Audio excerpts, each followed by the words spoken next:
Murim was a world where superhumans could break mountains and move rivers with a single swing. The man looked out at the landscape, remembering that crazy place. The battles there were constant and brutal. He had to fight just to survive another day. At the same time, it was a world where people could be drinking together in the evening after trying to kill each other during the day. Swords clashed, and the tension was high. They raised their cups and celebrated, but the protagonist was frustrated. He was thinking, damn it. As he fell, he remembered that kind of life was only for the powerful and then influential clans of Murim. He was just a nobody. The protagonist thought it was all a bunch of garbage. He was saying that it was an extremely ruthless place for a lowly, insignificant creature, like a mere novice in the world of martial arts, to endure. He was so frustrated about it. At the same time, he almost missed the Hell Peninsula, where he was in debt and overwhelmed with schoolwork. The guy was clearly in distress. He admitted that he missed Heaven's Peninsula so much. Energy started swirling around. It was a sign that something big was about to happen. The protagonist suddenly appeared behind an older man. He shouted that he had caught the rascal. The guy was relentless. He remembered the 7 years he spent rolling with the punches and surviving the wilderness. The protagonist was staring death in the face, but he refused to give up. He shouted that there was no way he was dying like this. No way at all. He remembered an old man talking about a sword. The old man said that the sword was a relic, and with it, he would be able to eat for a long time. The man looked very serious. The old man continued, telling him not to be intimidated and to only look for solid fights. He explained that way he would be able to live on a knife's edge. Then the protagonist asked the old man to tell him his name. The master then revealed his name was Doghorn. Back in the present, the protagonist was looking at his stats. He noticed he was ranked as unranked and untested. He was shocked and repeated the words in disbelief. He thought to himself that he had only ever gotten away with it once. He was in a really bad spot. And immediately, Kim Il-yong was sent flying through the air, completely outmatched. He was moving so fast that he was just a blur. Kim Il-yong looked absolutely furious as he glared at his opponent. He was ready to unleash everything he had. The guy looked serious as he stared down at the blade coming right at him. It was moving fast. Suddenly, a massive energy blast erupted, shaking the entire area. The power of the attack was intense. The attacker moved with incredible speed. His sword aimed right at the enemy. At the same time, the guy on the receiving end looked furious, realizing he'd been tricked with cheap tactics. Another figure was standing on the roof, looking down at the scene below. He explained that his true AMGI was hidden in darkness and the sound of breaking waves, and it was a paralyzing poison, but it wouldn't kill so easily. The guy with the sword looked absolutely furious, yelling that if the other guy thought he could make a fool of him, he might as well just kill him. But suddenly, Kim Il-yong looked surprised and said, "Oh my god." The guy who was attacking decided he'd had enough and was leaving. He told Kim Il-yong not to come after him. He was still angry, yelling that the heavens would punish him for this. At the bottom, the man looked up, furious. The man screamed as loud as the sky. After falling into the unfamiliar world of Murim, Kim Il-yong recalled crying out to all sorts of gods, but it was all in vain. He remembered lying on the floor, completely defeated. Kim Il-yong remembered falling into poverty in the Murim world. He thought that the only reason he had been able to survive until now was because he had pursued strength above all else. Mighty conquerors reign supreme, he thought. Murim is a really rough place, he thought. In order to survive and become stronger, he had to endure countless filthy situations without any hesitation, and so he had achieved the status of a top-ranked warrior. However, the sweetness of achievement is also fleeting, he realized. He had come so far, but it never felt like enough. His skills in martial arts had hit a complete dead end in front of the pinnacle barrier. He was stuck, and he didn't know how to break through. For the uninitiated, the next level is like a drug. He needed that next level. He needed that power. Kim Il-yong obtained the secret delivery of the top-class martial artist. Then, he looked down at 5 pills of Bi Huan Dan in his hand. He thought it was worth the risk. He believed that if he ate all of those pills, his personal breakthrough that was blocked at the peak of his abilities would finally be pierced. He was determined to reach the pinnacle of Murim. Kim Il-yong's eyes narrowed with determination. He was ready to reach the pinnacle of Murim. He had worked so hard for this moment, and he wasn't going to let anything stop him. Someone watched him from afar, realizing that the guy was a skilled thief who used deception as his weapon. He had stolen the secret techniques of the Bi Huan Dan and the Mu Gong Bai Jup. The observer was shocked by this revelation. Kim Il-yong was suddenly confronted by the observer. The guy asked him what was up and if he was being uptight again. He hadn't realized the other person was so close to him. Kim Il-yong fired back, asking who the bald guy was calling rude. He insisted that he didn't do an ambush. He then asked if the bald guy was so confident that he could take his neck at any time. He called the bald guy cheat. Kim Il-yong asked who the bald guy thought he would turn to. He said fortune-telling meant nothing to him. He had learned and mastered it himself, so why should he rely on it? The bald guy said that the secret medicine special techniques were for the future successors of their Amifa clan. He told Segma to remember that, and immediately, Kim Il-yong realized he messed up by stealing from the Amifa clan, thinking he was screwed. The bald man said that stealing the clan's elixirs and secret techniques was a crime punishable only by death. Kim Il-yong thought he was done for, as he wondered who was going to make it easy for him too. Kim Il-yong paused, confused by the situation. He looked around, trying to figure out what was going on. The sword came down with deadly force, aimed right at him. At the same time, Kim Il-yong remembered a time when he was a beggar, calling out for his master. He felt his life slipping away, like it was all for nothing. He wondered how he even made it this far, only to end up like this. He thought this was not how it was supposed to end. He thought he was about to die, just like before. He was ready to give up, but everything went dark. He was out cold. Suddenly, Kim Il-yong shouted, denying everything. He was standing in the middle of the classroom, looking around completely lost. Kim Il-yong was completely disoriented and shouted, wondering what the hell was going on. He looked around, trying to figure out where he was. Upstairs, the students were looking at Kim Il-yong with confusion. The professor asked him if he had suddenly gone crazy. Downstairs, the professor seemed annoyed, tapping his pointer on the desk. Kim Il-yong was still trying to process what was happening. He wondered if he was back on Earth, asking if this was real. The professor repeated his question, wondering why the student was yelling all of a sudden. Kim Il-yong thought he was dreaming, but it felt too real to be just a dream. The professor was waiting for an answer. Kim Il-yong just stared at him, completely lost. He asked the professor what was going on, still trying to figure out where he was. Kim Il-yong, with tears streaming down his face, suddenly demanded that the professor hit him with the pointer. He seemed desperate for something to happen,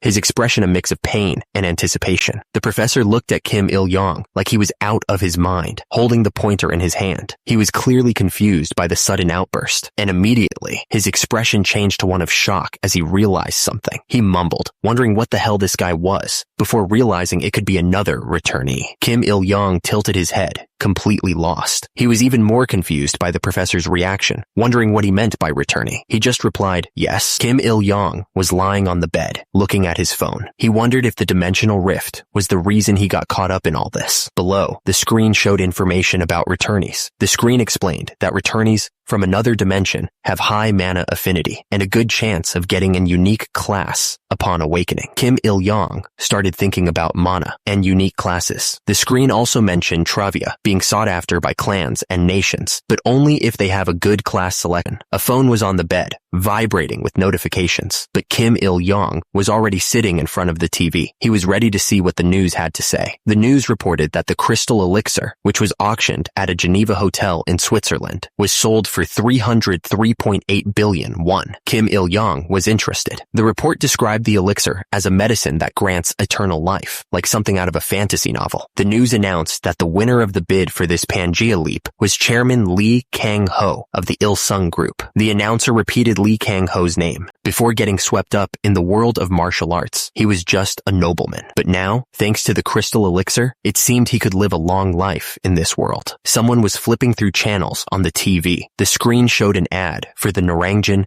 Knights and Wizards Academy, promising to help people awaken their inner adventurer with the help of veteran adventurers and instructor Kang Sejin. The ad encouraged viewers to call now. The next ad showed magical interpreter earmuffs that let you understand any language just by putting them on. It then switched to an ad for Feng Li Wan, who could make your bust fuller and increase your self-confidence. The ads were pretty wild. Kim Il-yong laughed at the TV, but immediately he fell back onto the bed. So, Kim Il-yong decided to get things straightened out. The screen showed a text box explaining that one day, a sudden and mysterious dimensional portal connected to the peaceful Earth, and through that connected passage, a god named Jamoshin from Pangea came to speak to humanity on Earth. It was all so sudden, so Jamoshin Osiris greeted the other worlders, which sent shockwaves around the world. The guy in the suit looked surprised by what he was hearing. In the middle of all the shock and confusion, Jamoshin Osiris proposed a partnership and exchange to the Earthlings. Jamoshin Osiris's subordinates were those who drank from him in their dimension, Pangea. In other words, he told everyone that if they hunted a monster, he would let them have all the rights to it and the loot from that monster. And the result, as you can see on TV right now, was adventurers. Some powerful monsters have mana stones in their bodies that contain energy for processing. The mana stones were synergized with the mana circuits that Jamoshin had taught them, revolutionizing Earth's energy industry. Planes and cars now ran on mana. Plus, there was a variety of mana-containing materials, from monsters and mysterious artifacts scattered throughout Pangea. There were healing potions that could cure wounds in an instant, various magical weapons and artifacts, and elixirs that could revive anyone as long as they're still breathing. Kim Il-yong was back on Earth, and he couldn't help but laugh. He was so happy to be back. He wondered what had changed while he was gone. He looked thoughtful, maybe remembering something from his past. He was trying to figure out what he wanted to do now. He had wanted to escape so badly from that other world. But now that he was back, he realized he missed his martial arts skills. He felt a great sense of loss. Kim Il-yong saw a contact on his phone, and his eyes widened. He wondered if it was who he thought it was. He asked if it was Soon Chang. Soon Chang Park answered the phone, sounding super excited. He was happy to hear from Kim Il-yong and said he really did come back after 4 years of disappearing. Soon Chang Park was saying that it had been 7 years since Kim Il-yong left this world. He thought the concept of time was weird. He explained that some people spend 10 years on the other side and come back in a year. He told him to be thankful that he made it back. And then he mentioned hearing that Kim Il-yong told his professor to beat him up or something. Soon Chang Park asked if the rumor really got that far already. He said that news of a returnee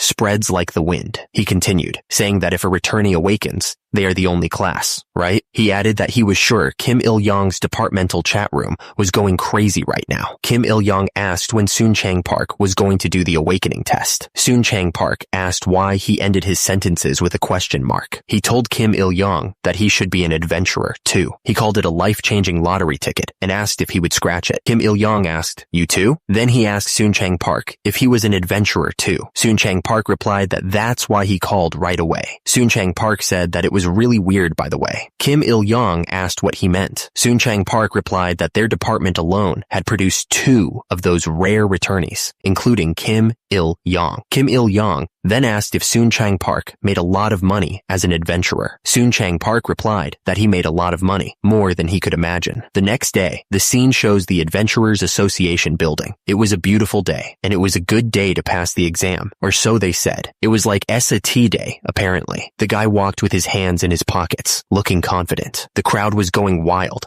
cheering on Adventurer of Applied Sciences Major Kim Jin-mo, telling him to challenge one of the major clans. Meanwhile, another guy was telling someone that his instructor said he had never seen a stone head like his before, and with that kind of hair, he was sure to get noticed by the gods. A woman told Jia that the god of magic had a high level of pride, so she must always behave politely around him. Jia replied that she had been working on everything for today, and that she was going to be a wizard just like the other woman. At the same time, a man was cheering himself on, saying he was the only one with no one else. Suddenly, someone yelled that there was a returnee. The crowd started pointing and whispering, confirming that it was indeed a returnee. The guy looked up, asking what the hell was going on. He was clearly confused by the commotion. At the same time, the crowd was going wild, shouting about a returnee and demanding the story. The guy put his hands up, saying that he hadn't even created a signature yet. He seemed pretty nervous about whatever was happening. Someone shouted, telling people to get out of the way. Meanwhile, another guy looked around with a confused expression, wondering if they were talking to him. The guy was surrounded by people, but he insisted that he was just standing there and not even looking at them. He seemed a little overwhelmed by the attention. Turns out, the crowd was swarming returnee Honghua Yan, who was apparently the second returnee from her family. But the guy who thought they were talking to him was relieved, realizing it wasn't him after all. The crowd swarmed Honghua Yan, asking if she had any awakening tips from her brother, who was apparently a S-class adventurer. They also wanted to know if her family specialized in awakening adventurers. At the same time, 2 guys were talking, with one asking where the hell the other returnees were. The other guy responded, letting them know he was right behind them, calling them jerks. The atmosphere in the team room was heavy. A guy was standing in the room, looking around. He seemed to be taking it all in. It was announced that the awakening tests for prospective adventurers were coming soon. The test was an adventurer awakening test, conducted with a divine stone, and they wished everyone the best of luck with their exams. Below, a man walked towards a podium, ready to speak. The crowd was running, creating a lot of noise. It looked like something had happened. Below, a man looked surprised, muttering that was fast. A woman spoke up, announcing that they were going to get started with the awakening test. She looked determined and ready to begin. The cloth was lifted, revealing a pedestal that seemed to glow from within. Everyone watched with anticipation, wondering what was about to happen. The instructor told the next person to put a drop of battle marks on the glowing orb. He waited patiently, watching as the next person stepped up. The drop of battle marks fell onto the orb, causing it to glow even brighter. As a result, the man's face was bathed in red light, and he looked nervous. The man felt a jolt as the orb reacted to his battle marks, and immediately, he yelled out that God had spoken to him. Overwhelmed by the experience, the instructor read the results, telling him he was in luck. Turns out, his name was Kang Baek-chul. He was level 1, and his class was Vanguard. The man was shocked, saying he couldn't believe it was all about levels and stats, like a game. The instructor congratulated Mr. Kang, telling him that his class was classified as a high-level Vanguard, and immediately, Kang Baek-chul started cheering, saying that his son had finally done it, and that he was set for life. At the same time, the Pangea guide explained that Vanguard was a fearsome class that leads from the front and crushes enemies. Meanwhile, the observers were already taking notes, saying that these rookies were worth keeping an eye on. They added that even though he might not have much hair, he was a talented young man. The representatives of the 5 major clans were starting to move, likely trying to recruit the new talent. But Kim Sang-ji was not having a good day. His status screen revealed that he was a level 1 porter, and he thought to himself that he was a low-class porter. Kim Sang-ji kneeled down, thinking that this couldn't be happening to him. As a result, the Pangea guide informed everyone that porter was the lowest class, practically a class that struggles with adventure activities, and that it was better to give up on Pangea and return to everyday life. Next up was Jia, and the instructor told her that she was a novice adventurer and a wizard class. She added that although her class was intermediate, her mana was measured to be very high, and immediately, Jia thanked her, saying that now she could be a wizard like her dad too. The man in the suit thought that mana was a natural gift, something you couldn't train like physical skills. He remembered that it was a good thing he had gotten some training in this area from that rascal, Sun Chang. The instructor called out for the next adventurer, Miss Hong Hua Yan. Hong Hua Yan had been called up to the front, ready to show off her skills. Hong Hua Yan dripped some battle marks onto the new stone, muttering ash under her breath. The drop of battle marks landed on the stone with a soft thud. As the battle marks soaked into the stone, a message appeared, Pangea's God System. A strange energy pulsed from the stone, reaching out into the cosmos. The system returned, bringing with it a message. Where a beautiful God is, beauty will also stay. Please keep order. The words seemed to echo through the very building. The first man yelled to get out of his way, saying that he had picked this one. He was ready to fight anyone who stood in his path, and immediately, a second man yelled back, telling him to get out of the way too. The first man asked what was going on, stating that he was done. He suggested that they make a deal. Below them, a cloaked figure demanded they get out of the way, wondering what that abomination was.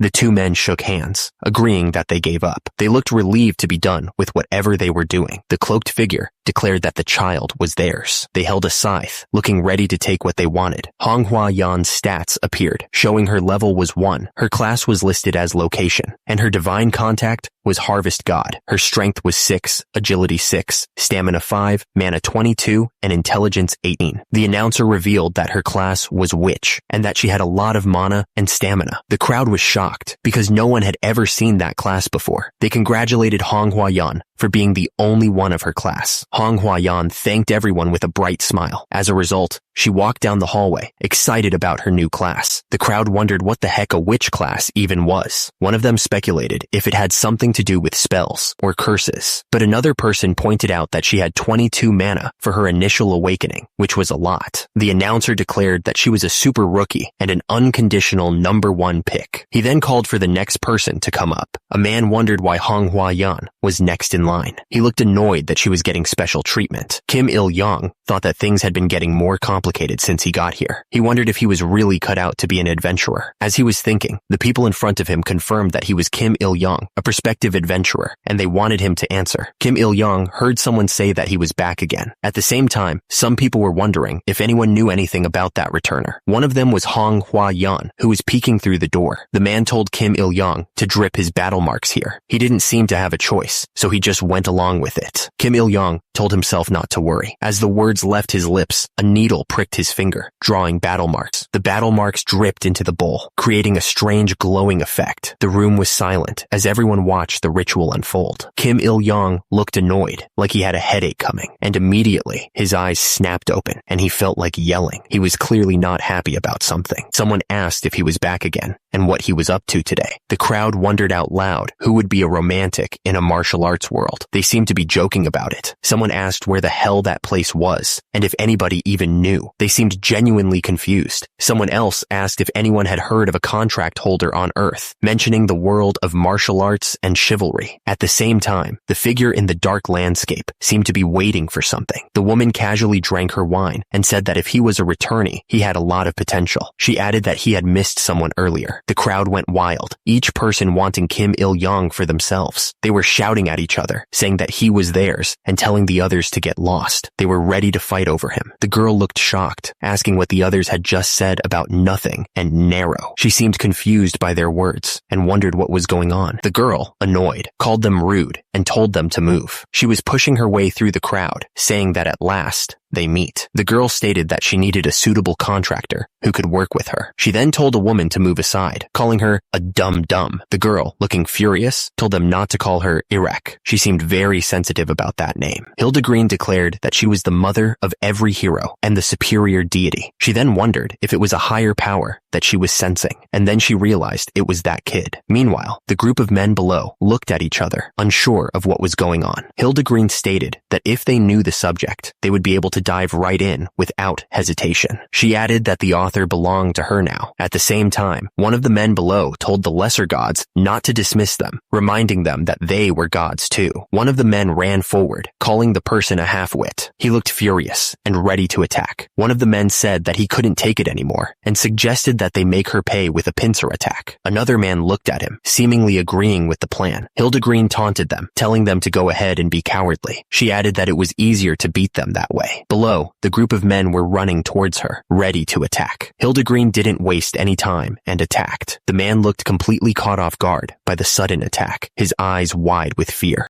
Kim Il-young felt like his head was spinning. He muttered, asking where he was. Hildegreen looked down at him and cheerfully asked if he had finally opened his eyes. She was grinning like she was really happy to see him. Kim Il-young was still trying to get his bearings, wondering where he was. He wondered if he was experiencing the legendary power he had only heard stories about. Hildegreen explained that they were somewhere among countless dimensions. She added that it was the anniversary of the founding of the heavenly land, and that this place was only allowed for today. She then asked him who he was, before quickly clarifying that she was asking about herself. Hildegreen declared that she was the mother of all heroes and a living legend. She was Hildegreen. She seemed to be thinking about something, wondering if the god of heroes was auspicious or inauspicious. Hildegreen asked the child of Earth, meaning Kim Il-young, what his name and dream were. She seemed curious. Kim Il-young wondered why she would ask that in the first place, confirming that she was talking to him. Kim Il-young knew that lies didn't work with gods of contracts. He'd rather go out with a bang. He stated that his name was Kim Il-young, and his dream was to live off his own skills in this life. Hildegreen was confused and asked what he meant by living off of life. Kim Il-young explained that he wanted to become a landlord who collected rent from adventurers every month. He was thrilled at the prospect. Hildegreen looked at him, wondering if those who were chosen by this heroic god were just going to let life walk all over them like that. Hildegreen explained that there was a catch to all of this. She said that he had to be from the world of nothingness and consultation. Kim Il-young replied to Ms. Hildegreen that there was martial arts where he was from, but there were no chivalrous individuals. He also admitted that he wasn't particularly skilled in martial arts either, just a lowly swordsman who scraped by during the day. But at night, he was a formidable warrior. At the top, Hildegreen was surprised that he was a lowly swordsman, defining it as a mercenary. She She thought that was a good thing because mercenary kings could be heroes too. But then she asked what an amphipasic group was. Kim Il-yong was standing in front of her. At the bottom, Kim Il-yong was standing in front of her, and Hildegreen was wondering what an amphipasic group was. Kim Il-yong explained that it refers to a person who tries to redistribute wealth by sneaking into other people's homes and stealing their riches and treasures beyond their walls. Hildegreen was shocked, realizing that it was just a fancy word for thief. She wondered if thief was the right word for him. Kim Il-yong confirmed that was right, realizing that maybe he was too honest. At the bottom, Hildegreen was furious, calling him a thief and asking what he was so proud of. Hildegreen was starting to panic because they had already met, so the contract was unavoidable. She realized she messed up. Because of that, she declared that she would tear him apart and fix his way of thinking to make him a hero. Kim Il-yong was confused, asking what that nonsense was supposed to mean. He pointed out that being a hero wouldn't help him get through life at all. He looked annoyed by the whole situation. Kim Il-yong asked if hero was just another word for sucker. He couldn't help it, so he declared that he would become a contractor in secret. He was floating away from Hildegreen. Kim Il-yong refused, saying that he needed a god of martial arts or a sword saint, not just a simple body transformation god. Hildegreen was completely shocked by his arrogance. Hildegreen called him a stupid, arrogant earthling, telling him to go home. She punched him hard, sending him flying away. Kim Il-yong was sent flying by the punch, and he couldn't understand why he had fallen. He wondered if he had even been hit at all. He looked around, confused. Immediately after, he was holding his neck, asking what kind of violent god would do that. Hildegreen declared that prospective adventurer Kim Il-yong's awakening was complete. Kim Il-yong was on the ground, wondering what his class was. Hildegreen pointed, showing Kim Il-yong's stats. It showed his name, level, class as Ronin, divine contract with the god of heroes, and his title, foolish and arrogant earthling, along with his strength, agility, stamina, mana, and intelligence. Kim Il-yong smirked, remarking that the little god had a way with words. He wondered if a Ronin class even existed. At the same time, some guys were overhearing the conversation, and one of them declared that it must be the only class. Kim Il-yong was surprised, wondering if another unique class had appeared. He thought he had seen a mana star, but he wondered if he was wrong. He then asked if he couldn't use a skill without mana. He checked his stats again. Kim Il-yong then realized he was wearing a pearl necklace around his spine and wondered what he could do with it, since he was the only one in his class. He seemed disappointed. The guy with the blonde hair congratulated Kim Il-yong on being the only one with the Ronin class, but then he added that his mana was terrible. Kim Il-yong just replied with a,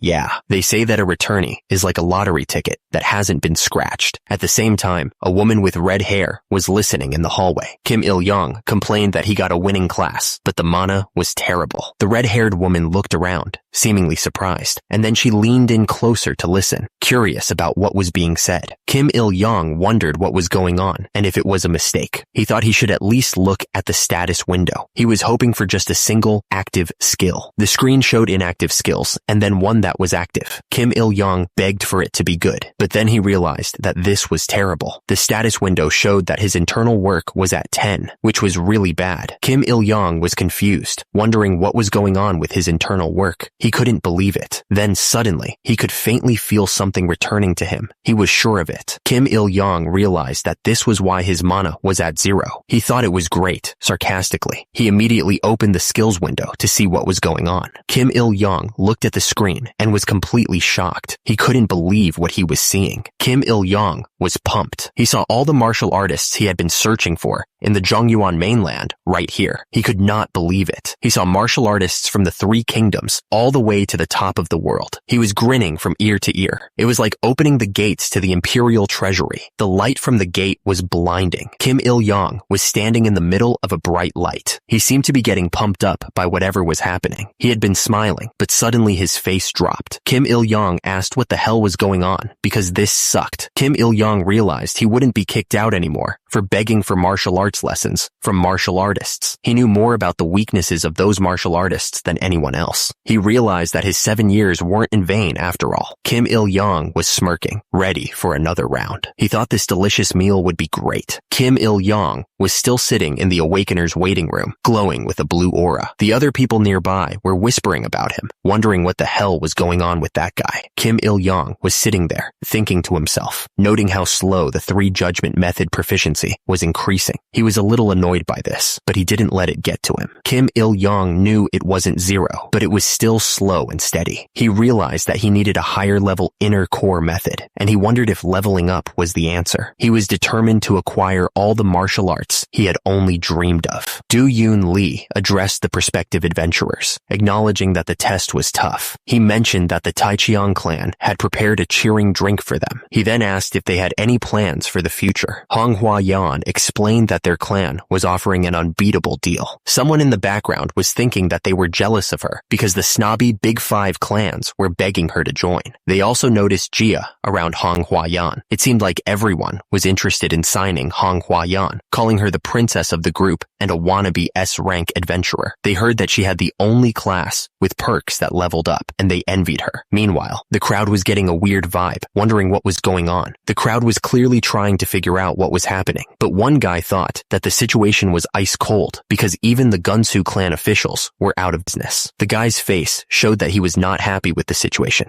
He was clearly annoyed that the Gunsu clan officials were out of business. Suddenly, they heard a voice telling everyone to pay attention and that break time was over. All prospective adventurers were being asked to report to the clearing. It was time for adventurer aptitude training to begin. They were told that only after rigorous training and education could they move on to Pangea. Do-yoon Lee explained that the aptitude test was also a time for clan leaders to reaffirm the potential of prospective adventurers. He greeted everyone, introducing himself as Do-yoon Lee of the Adventurers Association, their instructor for this aptitude training. The instructor addressed the group, saying that there was an A-list adventurer among them. He added that he could smell the sunshine from there. The instructor continued, stating that no reporters were allowed on the training ground. From that point on, it was just them adventurers. The instructor told everyone to put on the adventurer bracelets they had been given. He explained that the bracelet was proof that they were adventurers. It allowed them to translate the Pangean language and look up each other's adventurer information. He warned that adventurers without it were likely to be outsiders or killers from other countries. The instructor warned them to watch out for those people in empty dungeons and hunting grounds unless they wanted to be reported missing. He clarified that outsiders and killers weren't monsters. They were human hunters. He added that the bracelet was embedded with a passivized divine stone, so they could talk to the Covenant gods if they were lucky enough. Meanwhile, Hong Hua Yan spoke, asking if someone could hear her and thanking them for their help, promising to do their best. At the same time, the instructor wondered if he had heard that little god. Someone was getting angry about something being empty. At the same time, the instructor told them to get started with the aptitude training. He explained that the prospective adventurers had to find the right weapon from the ones in front of them. The instructor continued, explaining that weapons were an adventurer's best friend, so they should choose carefully. He added that when they were done, they could just run back to where they were. Meanwhile, Kim Il-young thought to himself that he needed a sword that fit his hands and that there was no such thing as too much. Kim Il-young realized that, unfortunately, he had to compromise with reality for now. He noticed that the center of gravity was evenly distributed. Kim Il-young thought it was okay, but he needed a few more raindrops. He confirmed the weapon numbers, the steel sword, and the rain. The instructor warned them not to lose it because the weapon they had received was now theirs. At the same time, Kim Il-young told himself not to give up. The instructor yelled at them to stay strong and proceed with determination. He added that no one should be dumb enough to drop their weapon just because things got hard, because if they did, they didn't deserve to be an adventurer. He then told them to run. One of the wizards couldn't believe they were suddenly being asked to run when they didn't even have the arms for it. She huffed, clearly annoyed. One of the guys running with a sword felt like he was gonna die. He was clearly struggling to keep up. The instructor kept yelling that this was the training that all the amazing S-class adventurers had gone through. He told them to run, saying every drop of sweat was for building their future. He then mentioned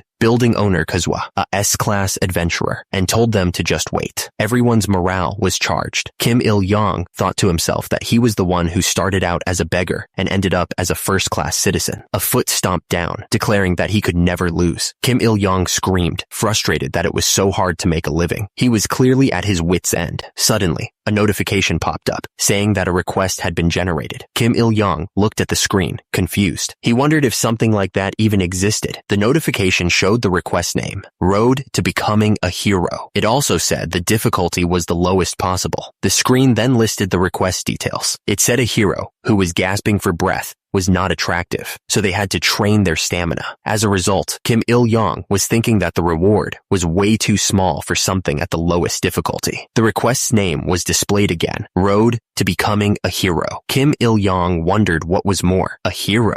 Kim Il-young looked at the screen and said, wow. He seemed genuinely surprised by what he was seeing. Kim Il-young thought to himself that this nobleman was still dreaming the wrong dream. He was clearly frustrated by the whole situation. Kim Il-young looked at the training request with a serious expression. He was thinking about what he should do next. The screen showed the details, running, push-ups, and sit-ups. Kim Il-young was thinking, oh God, why did you give me such a trial? He figured gathering experience points little by little was better than doing nothing, right? The screen showed he needed to do 150 reps to get a muscle strength stat of 1. Kim Il-young realized stats were really important. The details of the request were still on the screen. Kim Il-young was getting annoyed and asked himself if he really had to do this. Kim Il-young was clearly not happy about this training. He was annoyed and decided to ask what the real intention was behind it all. Kim Il-young looked totally confused and asked Ms. Hildegreen what this was all about. He looked like he had no idea what was happening. The bracelet glowed as Kim Il-young thought to himself that this goddess was really persistent. He wondered if this was just her style as a brat. The screen showed the title of the request, The Second Path to Becoming a Hero. It also showed his achievements, like running 6,800 out of 7,000 meters and doing 290 out of 300 push-ups. He was so close to finishing. Kim Il-young kept running, but he felt like he was about to die. He was pushing himself to the limit. Even after finishing the sprinting exercise, Kim Il-young kept training. He didn't even know how to rest after completing the first request, so he just kept running. Kim Il-young felt like his body was completely numb. He couldn't even scream to stop himself. He was so tired. He felt like he was about to die right there.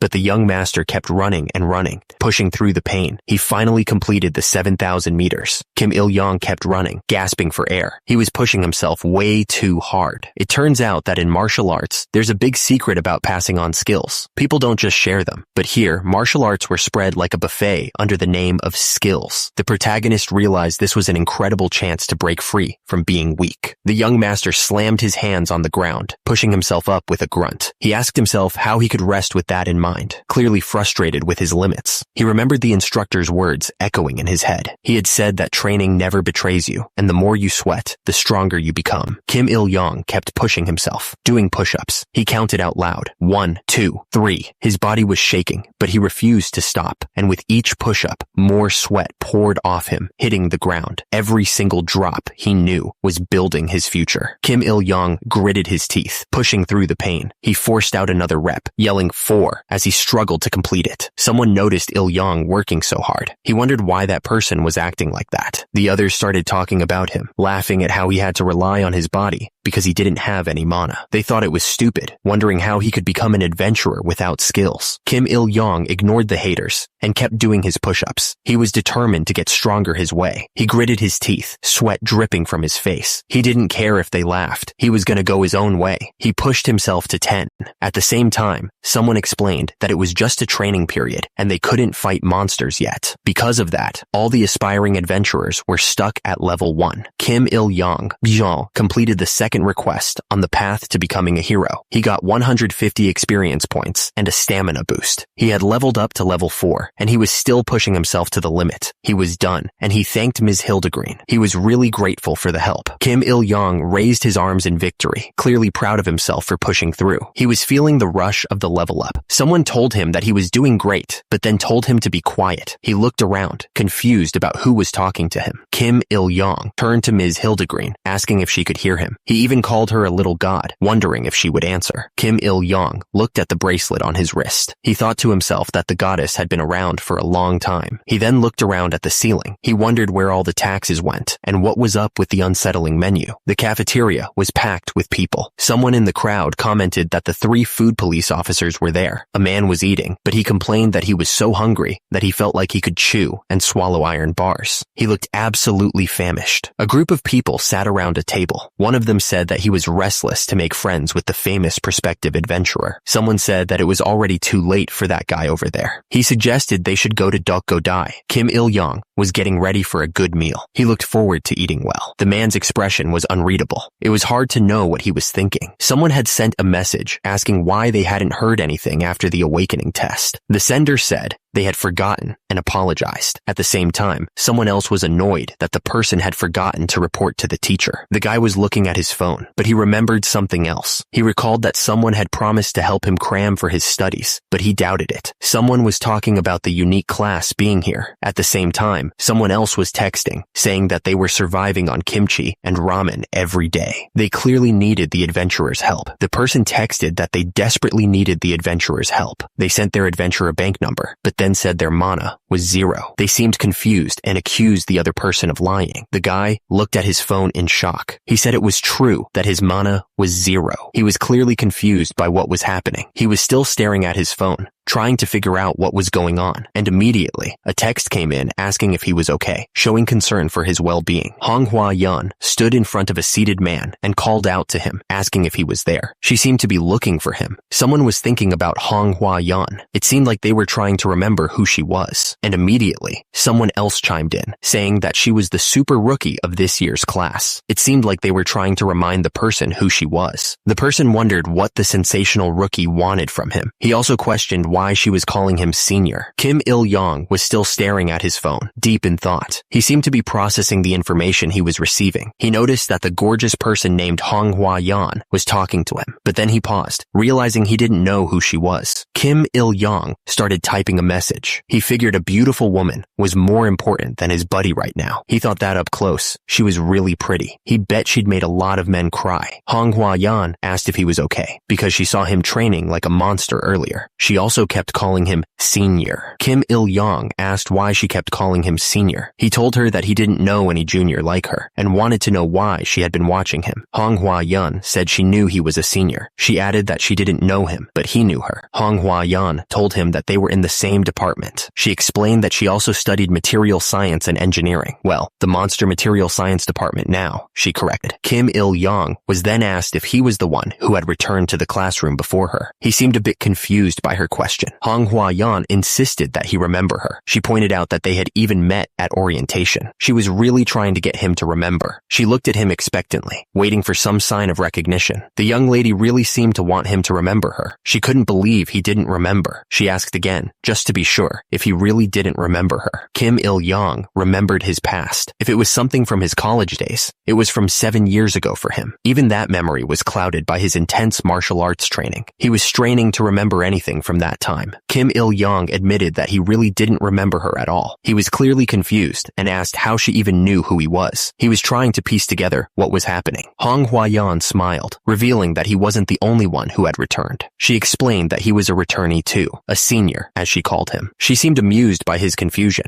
Hwa-yeon continued, explaining that the department group chat had been very noisy because of him. She said that there was no way she couldn't know who he was. She seemed to think it was obvious. Turns out it wasn't a surprise, considering 2 reincarnated students came from the same department. It was quite the coincidence, really. The situation was starting to make sense. Hwa-yeon revealed that there had been rumors about a senior high school student coming back. She seemed to be enjoying this bit of gossip. She continued, explaining that the senior had done a strange dance during a chess competition. She admitted that she couldn't forget his face after that. It was a flashback to a time when Kim Il-young was wearing a tiger suit. He was dancing with his arms raised, clearly not embarrassed at the time, and immediately Kim Il-young remembered. He realized it was his shameful history from 7 years ago. He was starting to regret his past actions. Meanwhile, Kim Il-young looked like he was in pain. Kim Il-young exclaimed that he almost forgot about what happened 7 years ago. Hwa-yeon asked if he had come back after all those years, clearly amused by his reaction. Hwa-yeon smirked, saying that it was no wonder Kim Il-young couldn't remember anything. She pointed out that she had only been back for a year. She seemed to be enjoying his confusion. Hwa-yeon continued, telling Kim Il-young that he didn't have to go around networking like the others. She smiled warmly, trying to make him feel at ease. Hwa-yeon leaned in slightly, suggesting that he just call her Hwa-yeon comfortably. She seemed to be trying to build a friendly relationship with him. She added that she found it more fun fun talking to her senior. She smiled, making it clear that she was interested in continuing their conversation. Meanwhile, another guy watched them from across the room, lost in thought. He seemed to be calculating something, his expression unreadable. Someone suddenly exclaimed, recognizing Hua Yan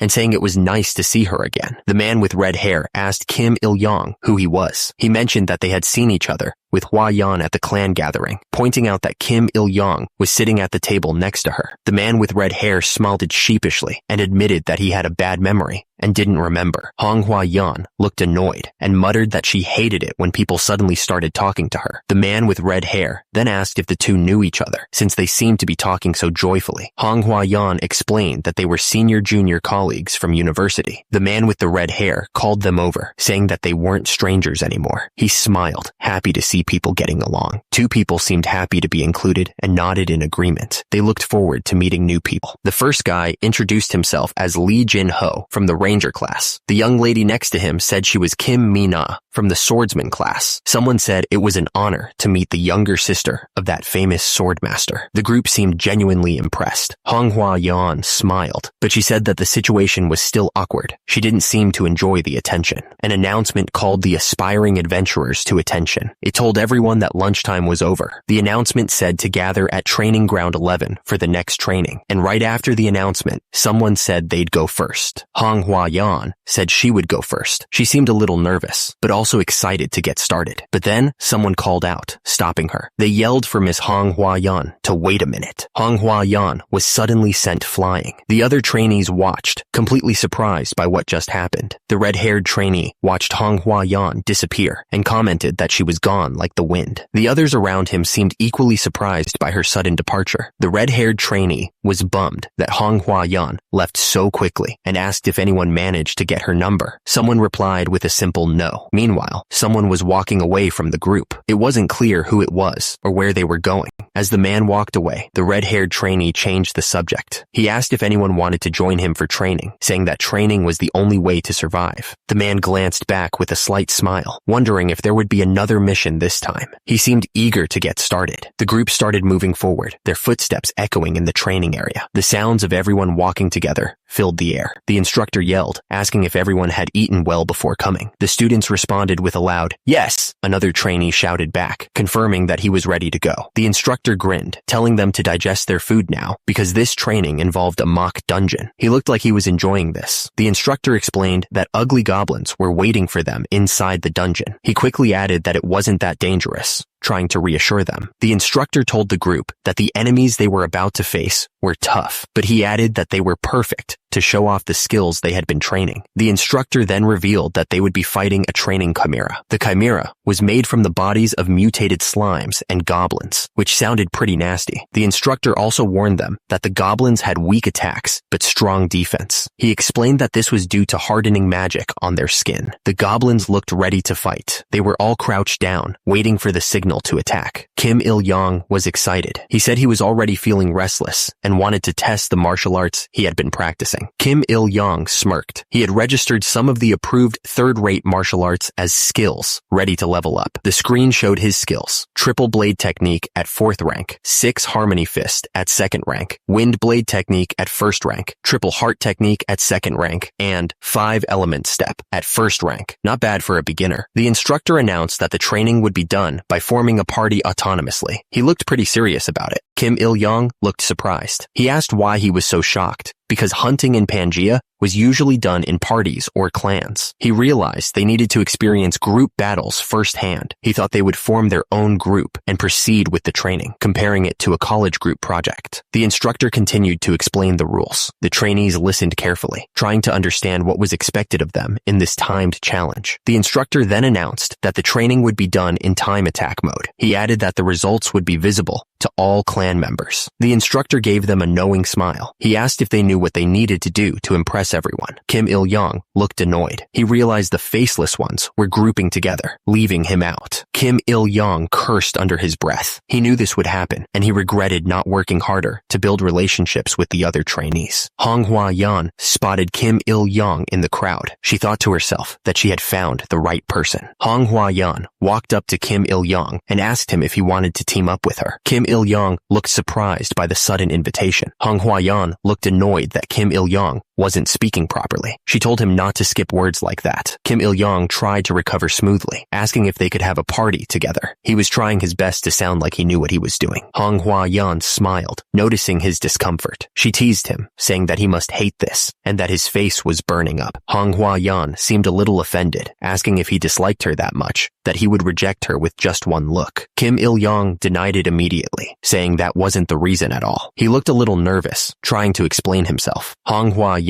then asked if he would do it, looking at him with an expectant expression. She was waiting for his answer. Hong Hua-yan looked like she was thinking hard, but then Kim Il-young spoke up, declaring confidently that there was nothing he couldn't do. He was trying to sound cool. Hong Hua-yan smiled, saying, "All right, let's do it together." Kim Il-young then asked if he should gather people for the party, ready to get started. Kim Il-young thought to himself that with Hong Hua-yan on his side, recruiting people was easy. He shouted out, asking who wanted to party with him, and a bunch of people raised their hands immediately. Hong Hua-yan smiled, telling everyone not to fight. She seemed to be trying to ease the tension in the group. Someone in the crowd shouted to everyone, telling them to do their best. They sounded really enthusiastic. Another man raised his fist, declaring to Kang Baek-chul that he would repay his kindness with his best efforts. He looked really determined. Kim Oh-yeon then spoke up, introducing himself and mentioning that he was an assassin class. He seemed eager to get started. The group started discussing their positions for efficient hunting, but Kim Oh-yeon thought to himself that it was all kind of ridiculous. Kang Baek-chul would take the lead, while Lee Jin-ho and Kim Mi-na would bring up the rear. Kim Oh-yeon and someone else would take the center. At the same time, Hong Hua-yeon stared intently, planning their strategy. A man smiled, saying that he liked how they were expressing their interest. He seemed really pleased with their enthusiasm. Another man smiled, saying that it was fitting for a prestigious adventurer family. He seemed really impressed. A man smiled, commenting that she had analyzed everything in an instant and given sharp orders. He seemed impressed by her quick thinking. Hong Hua-yeon asked the young master where he wanted to stand. He replied that he didn't care. Anywhere was fine with him. He looked completely indifferent. The guy with the dark hair was clearly annoyed. He thought it didn't matter where the young master stood because he didn't even have any mana. He told the MC to please not disturb them and just stay out of the way. The man declared that he would stand guard with Mr. Kang. He added that his younger brother was also on the list, sounding a bit protective. Someone in the group asked if the young master was nervous. The group was gathered in what looked like the entrance to a cave, ready to start. The young master replied that he was okay, trying to sound confident. He then declared that they should all go, ready to face whatever was ahead. And just like that, a portal opened before them, swirling with energy. It was time to begin their adventure. The group moved forward into the dungeon, ready for whatever was ahead. Kim Il-young took the lead, holding his sword and shield, with the others following close behind. Kim Il-young turned back and declared that they would do their best and become the shield of the party. But to himself, he thought that this was so annoying. Water dripped from the ceiling, echoing through the dungeon. The silence was heavy, creating a tense atmosphere. Suddenly, Kim Il-young stopped the group. He announced that he sensed something ahead, looking concerned. Kim Il-young, preparing for a fight, asked how many enemies were out there. He looked serious, ready to protect his group. Kim Il-young was trying to figure out how many enemies were coming. He muttered to himself, wondering if there were 2, 4, or even more than 6. He focused his energy, his eyes glowing with a fierce light. He was ready for whatever was about to come. The air crackled with anticipation. Kim Il-young,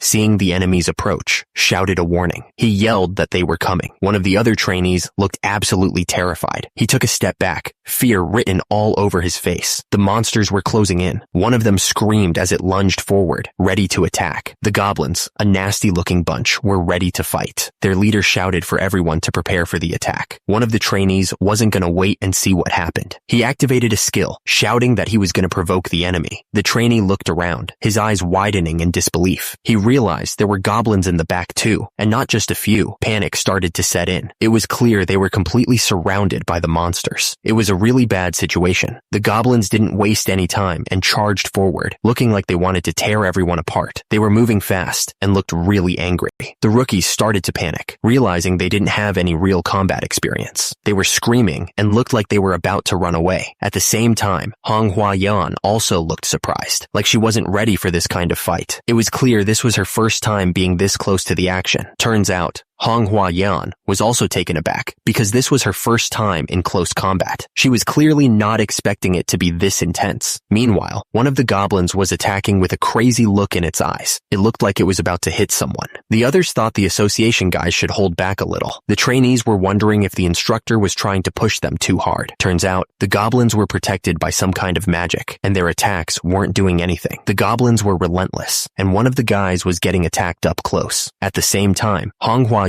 was trying to blast the goblins with her magic, hoping to break through their defenses. The goblin was still attacking the man, and he looked like he was in serious trouble. He was screaming, trying to fight back, but the goblin was too strong. The goblins kept attacking, and the trainees were getting pushed back. It was clear that their skills weren't working well against the goblins. Manhwa looked really stressed out, like she couldn't handle the pressure. She was frustrated that she couldn't even use her abilities properly, because she was so tense. Kim Il-young was starting to worry. He realized that at this rate, they were going to get wiped out. Suddenly, a system message popped up. Mission alert. The mission name was Proof of a Hero, and the details said, Crisis is the stage for heroes. Let's harvest the skulls of all the goblins. All right, our hero grinned, finally getting a mission he could sink his teeth into. It was time to get to work. Our hero was pumped. He thought to himself that he had been waiting for this. He knew this was his specialty, martial arts and fighting dogs. He had absolute confidence in his skills. Kim Il-young could feel it. He could feel the flow of his inner energy coursing through him. His muscles were reacting quickly, ready for anything that came his way. He realized his strength was being concentrated, building up for something big. Kim Il-young swung his sword, a purple energy trail following the blade. He was moving with incredible speed, ready to cut down whatever was in his path. The sword cutting through the air, the purple energy intensifying with each swing. The power behind it was undeniable. At the same time, the goblin screamed, clearly terrified. Kim Il-young realized there was no time to activate his skill. Meanwhile, he thought that in martial arts, everything should be instinctive. His eyes narrowed, focusing all his energy. He reassured himself that his body remembered what to do. The young master took a step forward with his left foot, beginning the form of the three-sword technique. Kim Il-young lowered his head, focusing his energy. The purple aura around him intensified, ready to explode. He slashed his sword, cutting through the goblin with ease. The goblin could only make a weird noise as it was cut down. Kim Il-young shouted that he could do all of this without any skills. He was feeling pretty confident. Manhwa looked completely shocked. She wondered how he could do that without any skills. Kim Il-young stood tall, surrounded by the goblins he had just defeated. Manhwa could only watch in disbelief. Kim Il-young didn't waste any time. He moved with blinding speed and slashed at the goblin. The goblin screamed, knowing it was about to be cut down. The goblin screamed as Kim Il-young's blade came down on him. He could only shout as the blade approached. The sword cut through the goblin's flesh with ease. It didn't even have time to scream before it was cut down. Kim Il-young looked back with a smile, clearly enjoying himself. He was ready for the next fight. He thought about the feeling he got when he defeated an enemy. It was a familiar sensation. He remembered the feeling of cutting through flesh. It was something he had done many times. The sword sliced through the goblin, and he could feel the resistance as it cut through bone. It was an oddly satisfying feeling. Manhwa watched the fight, her eyes wide with surprise. She couldn't believe how easily he was taking down the goblins. The goblin's head went flying, landing on the ground with a thud. The attack was brutal and efficient. The feeling of the blade cutting through flesh and bone was familiar to him. It felt almost intimate. A wide smile spread across Kim Il-young's face. He wondered if he had truly returned as a martial artist. One of the trainees looked at Manhwa asking what that had been just now. The woman's eyes were wide with disbelief at the power she had just witnessed. Manhwa was stunned. She couldn't believe that someone could cut down a hardened goblin so easily. She had never seen anything like it. Our hero didn't stop to celebrate. He kept moving forward, his sword ready for the next attack. He was completely focused on the mission.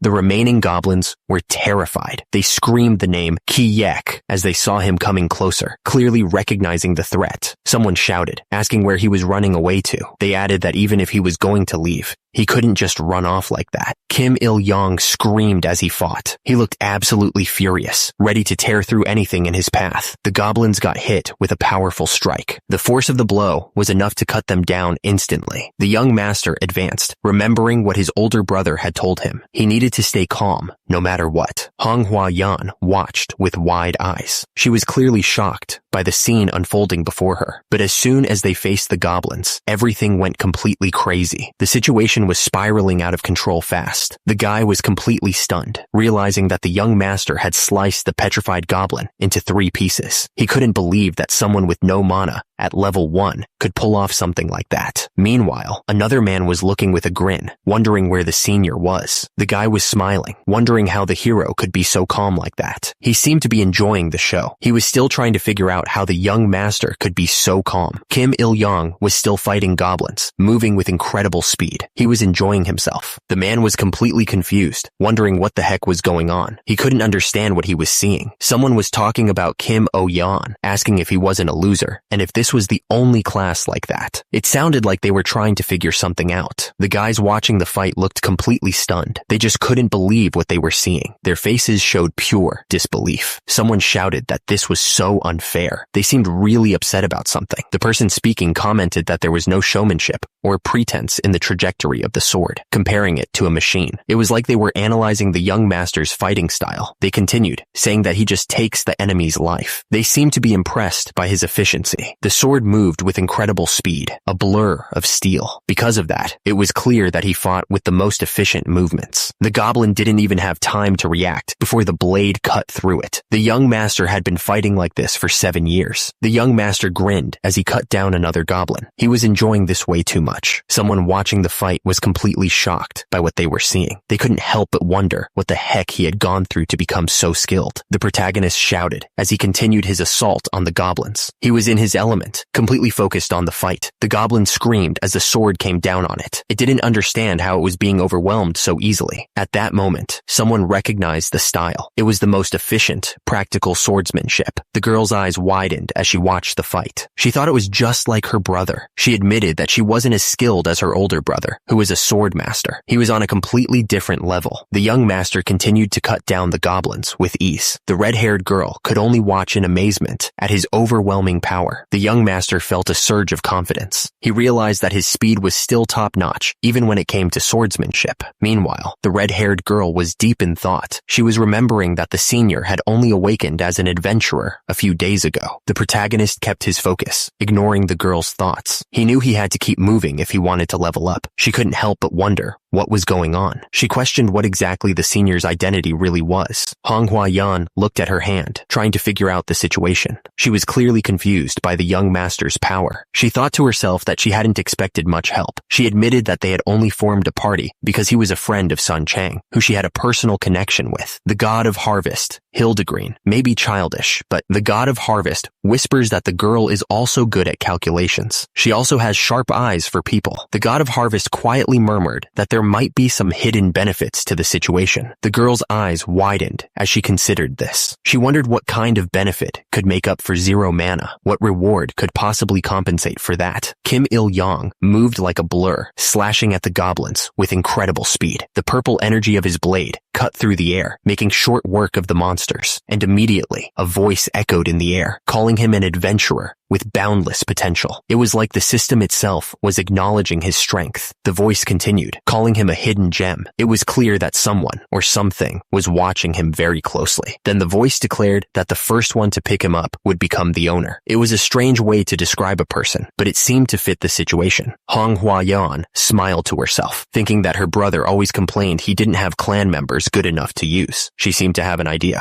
Hong Hua-yan was getting excited, thinking she might have found the perfect person for their clan. She thought to herself that she might have found someone. She continued, believing that if they succeeded in recruiting him, their clan would be a total success. The only problem was figuring out how to persuade their senior members. The system seemed to be reacting to his performance, and the text implied that if the god of harvest wanted him that badly, Hong Hua-yan would even use her own body to persuade him with a smile. She was clearly very motivated, but someone immediately shot down her idea, saying, what was she even talking about? No matter how much they wanted to recruit him, it wasn't going to be that easy. The god of harvest was laughing heartily. Apparently the joke landed way better than expected, and the reaction seemed suspiciously good. Manhwa was blushing a little, saying, "Oh my, really?" She seemed to be taking the joke a bit too seriously. Outside the association's viewing room, everything was quiet. The room was empty and waiting for something to happen. At the same time, some people were talking about the returnees. One of them asked if they could expect a new record this time, but the other guy immediately shut him down. The guy stated that there wouldn't be any new records because they had set the training difficulty level too high. They were clearly not expecting much from this group. The text clearly states who's in charge: Director Kim Ma-young. The man asked what the difficulty level was and why it was suddenly changed. He looked a little worried. The text says that Pangea is a bit complicated these days. The man explained that because of his own inner conflicts and the presence of outsiders, he had to train even harder this term. He seemed determined to raise the bar. The text declared that if you're an adventurer, you have to overcome all challenges with perseverance. It was a pretty standard motivational speech. The woman repeated the word perseverance to herself, clearly thinking about the weight of that statement. She seemed to be considering the implications of what was just said. The man turned to Mr. John, confidently saying that Manhwa's party would definitely be the fastest. He added that even manager Kim wouldn't dare to bet against them. The man went on, explaining that the person in question had received great teachings from their older brother. He also mentioned that their lineage was excellent, but another man questioned that statement, pointing out that the lineage hadn't actually been proven yet. He seemed skeptical about the claims. Someone else chimed in, arguing that it had been proven in Pangea. He explained that children born to magicians often showed talent in magic themselves. Someone commented that these days, there were many cases where adventurers were connected because of stories like this. It seemed like they were discussing how people find common ground in this new world. The woman looked at the man beside her and said that the world had become strange as she thought about lineage. She didn't seem to believe it was that important. The door to the dungeon started to shake violently. Cracks appeared around the edges, hinting at something powerful about to come through. A woman shouted that they were coming out. Everyone was focused on the door, waiting to see who or what would emerge. Finally, the doors swung open, revealing the exit from the dungeon. The tension in the air was thick as everyone waited to see who had made it through. Someone was breathing heavily after the fight. They were clearly exhausted. The adventurers were covered in battle marks and dirt, but they had made it through. One of the people watching commented that lineage was a real thing.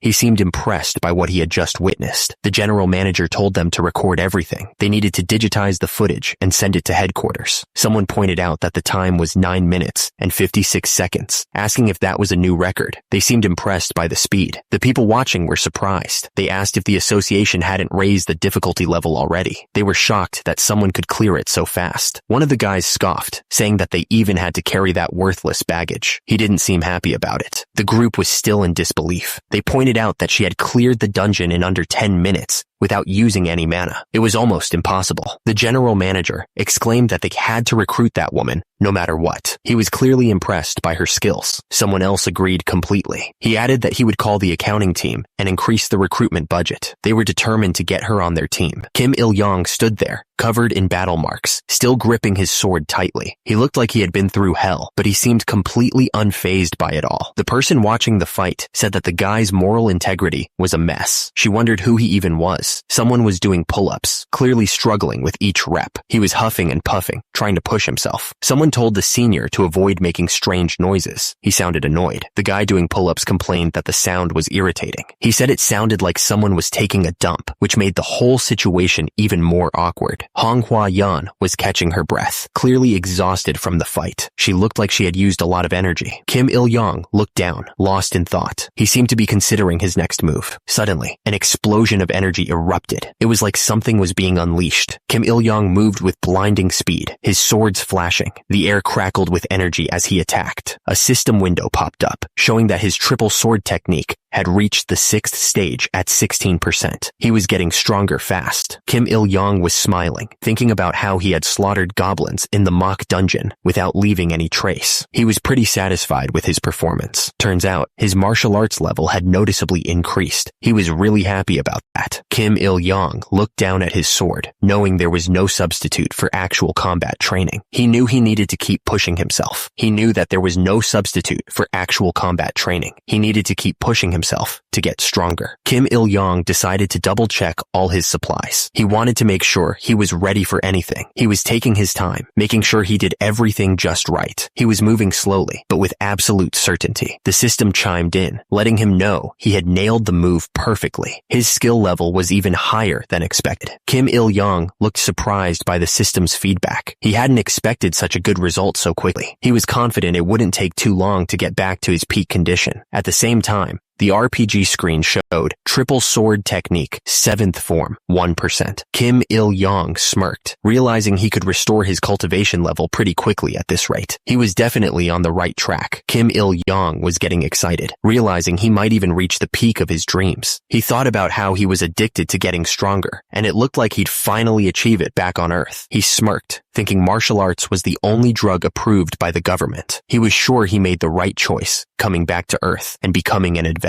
He looked incredibly confident. Hung Hwayan asked if he wasn't exhausted from training so hard. She pointed out that he might not realize it, but his hands were completely worn out. She seemed concerned. Kim Il-yong told her it was okay. He explained that he was going back to the hands he used to know, looking at his own hands with determination. He added that he was talking about the hands of the hermit. Then, he wondered if the girl even trained at all, looking at her with a curious expression. Someone was complaining that she had been hanging around him ever since the mock dungeon. He sounded pretty annoyed. He wondered if the other trainees were giving her the cold shoulder. He looked at the two with a concerned expression. Hong Hwa-yan asked the senior if they could have a serious talk when he was done training. She looked serious, her red eyes focused. Hong Hwa-yan added that she wouldn't drag it out for long. She gave a small smile, trying to reassure him. He thought to himself that a serious conversation with a cute college girl would usually have him over the moon. He seemed conflicted. Kim Il-yong looked down with a smirk, refusing her request outright. He seemed determined to do things his way, no matter what. He thought to himself that it was time to train like crazy. He didn't have any time to waste on anything else. Kim Il-yong told her that there was still a lot of training left to do. He was focused on getting stronger. Hong Hwa-yan sighed, looking a little disappointed. She said that she understood. Hong Hwa-yan asked him to let her know when he had some free time. Kim Il-yong just looked away, clearly not interested at the moment. Kim Il-yong thought to himself that she was really getting on his nerves in many ways. He didn't seem to appreciate the constant attention. Kim Il-yong knew he couldn't waste this moment carrying Yahello on his back. He had to focus on his own training and get stronger. The young master planned to train the wind technique, fist technique, and inner power technique. He knew that focusing on only one skill was a foolish act. Kim Il-yong started practicing his wind technique, moving with incredible speed. He was determined to master it. Suddenly, a notification popped up. Proficiency in the wind technique had increased. He was making progress faster than he expected. The young master continued to train, pushing himself to improve his skills. He saw that his wind technique was now at first stage, 15%. He was really happy with his progress and kept pushing himself. He thought to himself that he needed more and more training. Kim Il-yong smirked, ready and motivated to keep going. He knew he had to keep training to get stronger. He was determined to make the most of his unique class and its special benefits. The protagonist knew he couldn't afford to rest if he wanted to get stronger. The boy couldn't help but feel amazed by his good fortune. He thought Hildegreen might be an even more amazing god than he realized, giving him this chance. The hero god clicked her tongue, asking if he was just now figuring things out. Kim Il-yong looked up, a smile forming on his face as he asked if it was Hildegreen. The hero god simply nodded in response, confirming his suspicions. Kim Il-yong was still smiling, but he was also curious. At the same time, the hero god explained that it was because of the power of the gemstone on his bracelet. Kim Il-yong realized that she wasn't as all-knowing as he had assumed. He added that she could get angry like a human too, which he found interesting. Kim Il-yong looked at her, asking if she was completely angry now. He seemed to be pushing her buttons on purpose. The hero god exhaled through her nose, asking who was angry. She was trying to keep her cool, but it wasn't working. Kim Il-yong looked up again, and he declared that he had another question to ask. He was clearly enjoying this back and forth. The young master was smiling as he asked if the requests he sometimes saw were given by Hildegreen. He wanted to know how much control she really had. The hero god explained that her will was reflected to some extent, but most of the requests were based on unseen providence. She seemed a little annoyed to have to explain this. Kim Il-yong was ready to fight. He held his sword, and purple energy glowed around him, showing he was serious. He was thinking about what the hero god had said. He realized that if her will was reflected to some extent, Kim Il-yong asked if there were any easy requests where he could just swim and walk around. He wanted to find something something with low difficulty but high rewards, and he was smiling mischievously as he asked. The hero god firmly shook her head, denying his request. She explained that it was beyond her abilities to create something like that. Kim Il-yong was disappointed. He wondered if it was impossible to take advantage of her like that, and he seemed a little bummed out. Kim Il-yong looked down, thinking about what he should do. He seemed to be weighing his options, and he had a serious look on his face. The hero god clicked her tongue, annoyed by his attitude. She told him that heroes shouldn't only look for the easy way out. The hero god continued, telling him to become a hero who overcomes hardship and adversity. She was trying to inspire him. Kim Il-yong looked up, a sly smile on his face. He said that being a hero only made you suffer, and it wasn't worth it. He added that these days, villains were the ones who ate well and lived the good life. He seemed to be serious about his point. A man wearing a suit and sunglasses walked forward, a small smile on his face. He seemed confident, like he knew something others didn't. The man in the suit taunted that the hero should just eat their dust. He seemed to enjoy putting others down. Kim Il-yong smiled, thinking that ultimately it was power that moved the world. He seemed to be plotting something. He continued, thinking that to him, that power was martial arts. He was excited about the prospect of using his skills. Kim Il-yong looked up, his sword at the ready. He was determined to show everyone the true power of martial arts. The guy was saying that whether someone is a hero or not, power is everything in the world. He continued by saying that people should go ahead and send him requests and bring on the challenges. Kim Il-yong was smiling, looking pretty confident. He seemed ready for anything. The hero god sighed, wondering why she ended up with such a client. She seemed a little annoyed. She held her head, looking like she was dealing with a massive headache. Having Kim Il-yong as a client was proving to be a lot more trouble than she thought. The voice echoed, announcing that it was the last training session. It was hard to say goodbye to the sunshine, the voice added, sounding a little sad. Another voice chimed in, simply saying, "It's sad." It seemed like they were really going to miss this. The first voice said that they were soon leaving Earth, but the second voice immediately warned that there was a final gate standing in their way. The trainees looked up at the man in the suit, all of them curious. One of them asked what exactly the final gate was. The voice boomed out, explaining that anyone who wanted to venture into Pangea had to face something. The instructor raised his voice, making sure everyone heard him clearly. He announced that they all had to pass through a place called the Dungeon of Proof. The instructor's voice echoed, emphasizing the importance of this final challenge. It seemed like this Dungeon of Proof was no joke. Kim Il-yong stared ahead, his expression unreadable. He was probably wondering what this Dungeon of Proof was all about.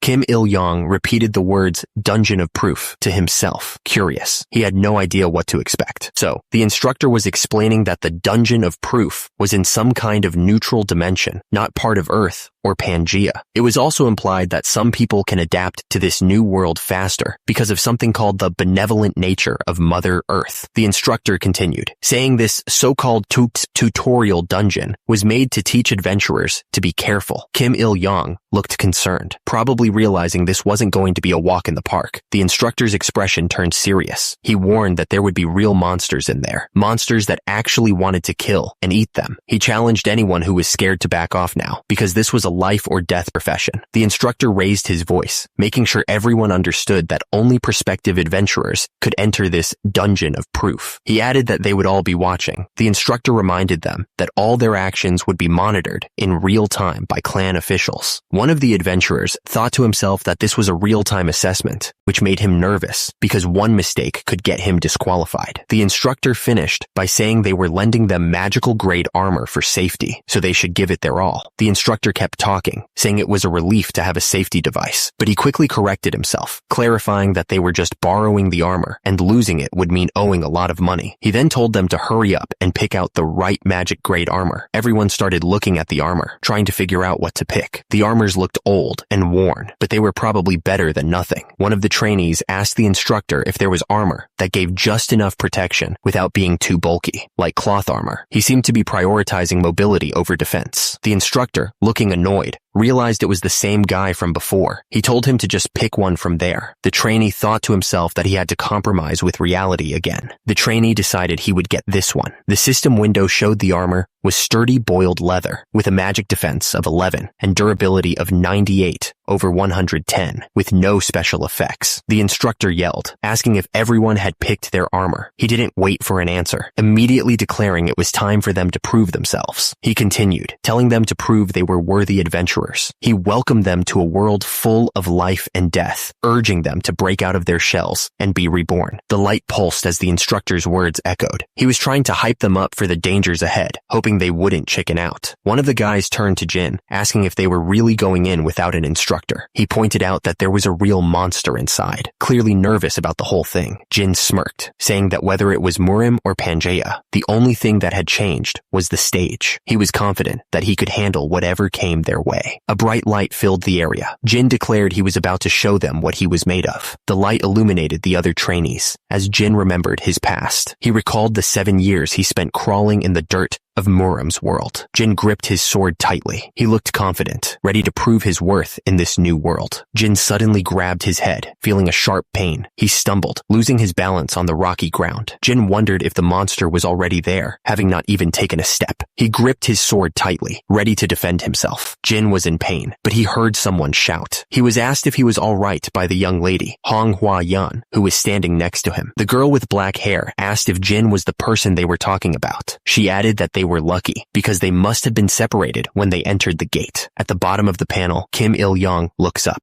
Manhwa said that since the senior was there, their party would surely win easily. The other girl asked if Manhwa wasn't mistaken. The girl added that Jin didn't even have mana, let alone a skill. Suddenly, someone in the group shouted. They looked furious, ready to defend their friend. Kang Byok-chul shouted that he had witnessed it firsthand. He was talking about how impressive Kim Il-young's martial arts were. Kim Il-young looked confused, wondering what Kang Byok-chul meant by Hyung. Kang Byok-chul asked Kim Il-young if he was younger than him, calling him Hyung. He seemed really confused by the situation. Kang Byok-chul insisted that he was 21 years old. Kang Byok-chul didn't think Kim Il-young believed him. He told him to look in the mirror, wondering if people would believe him. Meanwhile, Kim Il-young looked furious as he thought about his receding hairline. He said that whatever, it could happen. Manhwa commented that there were 10 people in the party, which was neither too many nor too few. She then asked Li Jia if she could keep up the light magic. Li Jia replied that it was possible and that she was confident in her mana reserves. Manhwa said that was good and told everyone to get moving. She reminded them that their situation was being broadcast live to clan officials. Li Jia looked shocked, realizing that if she became conceited, that would be a bad thing. She wondered what she should do. Kim Il-young thought to himself that he had to pretend to be firm and composed. He was clearly feeling the pressure of being watched. Manhwa told everyone to get into position based on their roles. She said that Kang Baek-cheol and the senior would be leading the charge at the front. It seemed like she knew what she was doing, but the others looked a little nervous. Kang Byok-chul was pumped to be on the front lines with the senior again. He was clearly enjoying himself. Meanwhile, Kim Il-young sighed, realizing there was no way he was going to be able to sneak away quietly. Manhwa then asked Li Jia to move the light forward. She was clearly in charge and making sure everyone was doing their job. The dungeon looked dark and scary. Li Jia replied immediately, saying, "Of course." She looked happy to be helping out. She was probably trying to impress the clan officials who were watching. And immediately, Li Jia cast her light magic, illuminating the dark dungeon. The place looked pretty creepy, with twisted trees and strange shadows. It was definitely not a place to wander around alone. The party moved forward into the dungeon, but they were immediately met with a swarm of spiders. The horde of creepy crawlies was enough to make anyone's skin crawl. Manhwa screamed, asking what that was and saying it was gross. She looked absolutely disgusted by the sight of the spiders. At the top, the party stood ready to fight the spiders, but at the same time, Kim Il-young sighed, saying it was just a bug and that Pangea wasn't living up to his expectations. He was clearly not impressed by the challenge so far, smiling confidently. Manhwa cast her Song of Sowing spell, preparing to attack. But immediately, she realized she had lost the initiative. She looked surprised and worried. Up top, a bright light shone as someone cast a spell. Meanwhile, Manhwa was concentrating hard, ready to unleash her magic. The spiders were being attacked by some kind of magic. They were starting to slow down, becoming easy targets. The guy watched the spiders, noticing their movements were slowing down. He wondered if it was some kind of debuff. Manhwa unleashed her Sickle of Harvest spell. She was impressed by her own power, exclaiming, "Wow."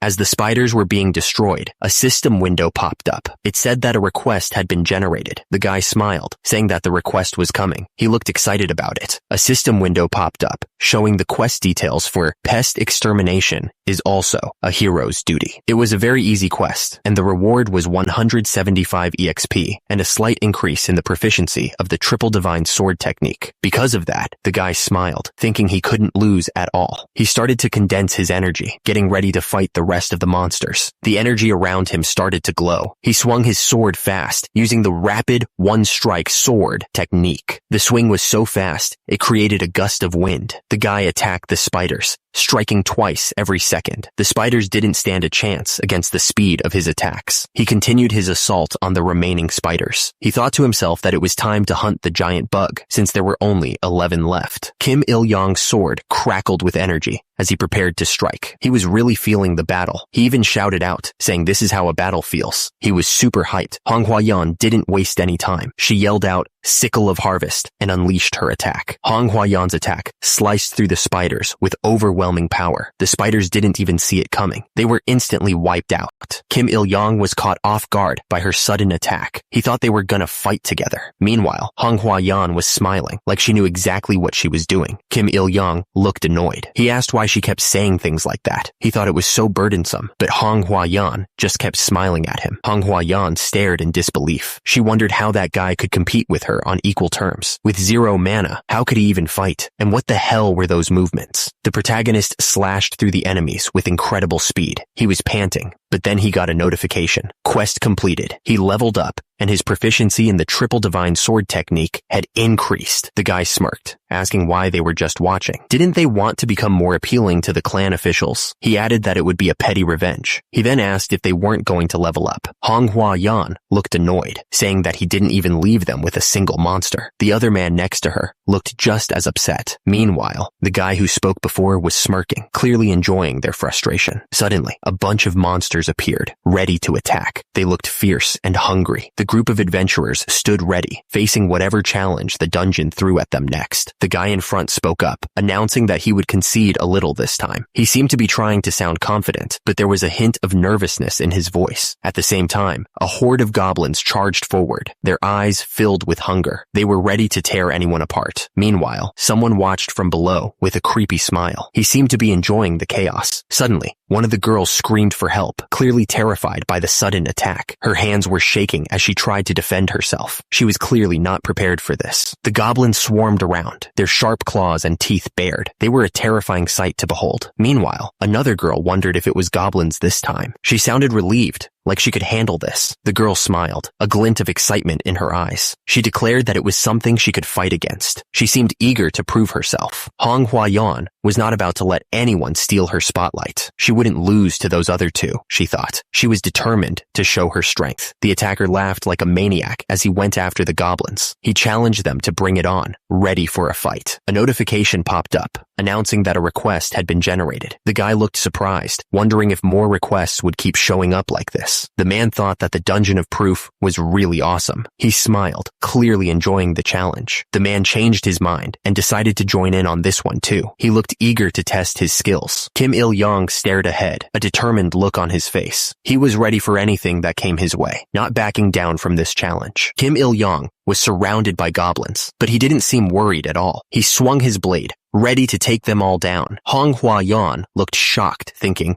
what is this? You said you wouldn't get involved in this one. Although it's unfortunate, now that things have turned out this way, all of these monsters. Meanwhile, Kim Il-yong was smiling, ready to take on the challenge. Kim Il-yong was pumped up, thinking that all of these monsters would become his experience. He was ready to level up and get stronger. The goblins didn't stand a chance against Kim Il-yong. They screamed in terror as he unleashed his power. Kim Il-yong was in his element, shouting, Hiap! That's the feeling. He loved the thrill of battle and the feeling of getting stronger. Kim Il-yong was covered in battle marks and scars. He thought to himself if this was what they called an addiction, remembering his 7 years of intense experience crawling at the bottom of the Mirim world that he would never forget. The protagonist felt like he was still stuck there in some way, back in that hellish place. Even so, he loved this feeling of battle. An unknown person said that this guy was really a crazy scumbag and that he was willing to give them this one. The person then said that this was where the competition would start. The unknown person continued that people, as expected, needed competition to push their desire to get better to new heights. He seemed very excited about the upcoming challenge. The woman looked surprised, thinking about how crazy the guy was. Meanwhile, Someone was laughing like a maniac, clearly enjoying the situation. The observation room was located on the very top floor of the association building. The place was huge. Mr. Kim asked if this was really the viewing method of the 21st century. The director fired back, asking if Mr. Kim really expected any kind of filming drone to work Pangea. The director explained that this was thanks to the Mother of Earth, Osis, and her consideration. He added that in the past, they couldn't even see what happened inside the dungeon. Anyway, the unknown woman asked who that guy was and where he came from. She seemed very curious about the new player. One of the men responded that if he remembered correctly, the guy was previously judged to have 0 mana. It was quite a surprise that he was now a powerful player. They noticed that his class was unique. It seemed that he had a special class called Ronin. The unknown woman wondered what kind of skills he used. She knew it was just a F-class monster, but it was almost like a massacre. She watched the protagonist slice through the monster with ease. She wondered if Manhwa could do something like that. The group was shocked by the protagonist's fighting style. They wondered how he could extend his blade like that. One of them asked how that was even possible, since he had 0 mana. The group thought that was definitely weird. They figured there must be some special benefits to his class that they didn't know about. They decided to start digging for information about him. The woman explained that he wasn't just a dummy grenade. Basically, she was saying that he wasn't an useless distraction like they thought he was. She ordered them to contact the recruitment team and add him to the checklist as well. The man replied that he would tell them right away.